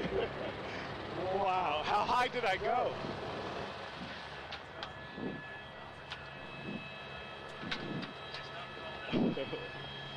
Well, that's exactly where we jumped from. So it's exactly what we rehearsed when we did the jump. What do you guys think we got? Good thing I undid those things. That's what we're trying. See it? Yeah. Yeah, that was amazing. I can't hear your dad. Wow. Right now. I don't know. He can't see us.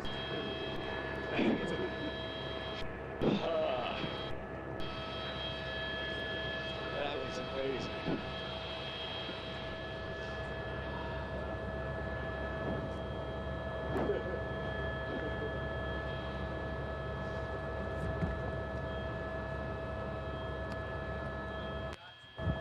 Yeah, oh yeah. I hear you loud and clear.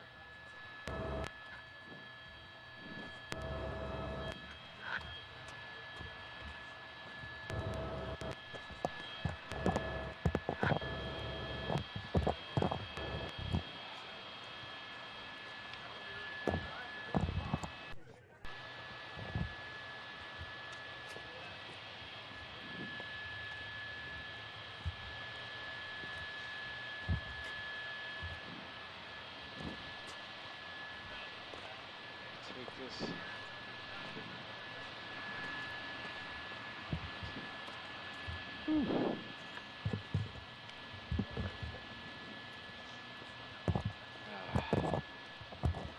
Can I take a sip of that water? Sorry. Oh, yeah. Thank you. That was actually beautiful from top to bottom. Yeah.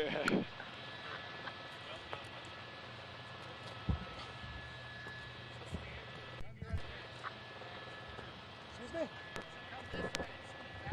Okay.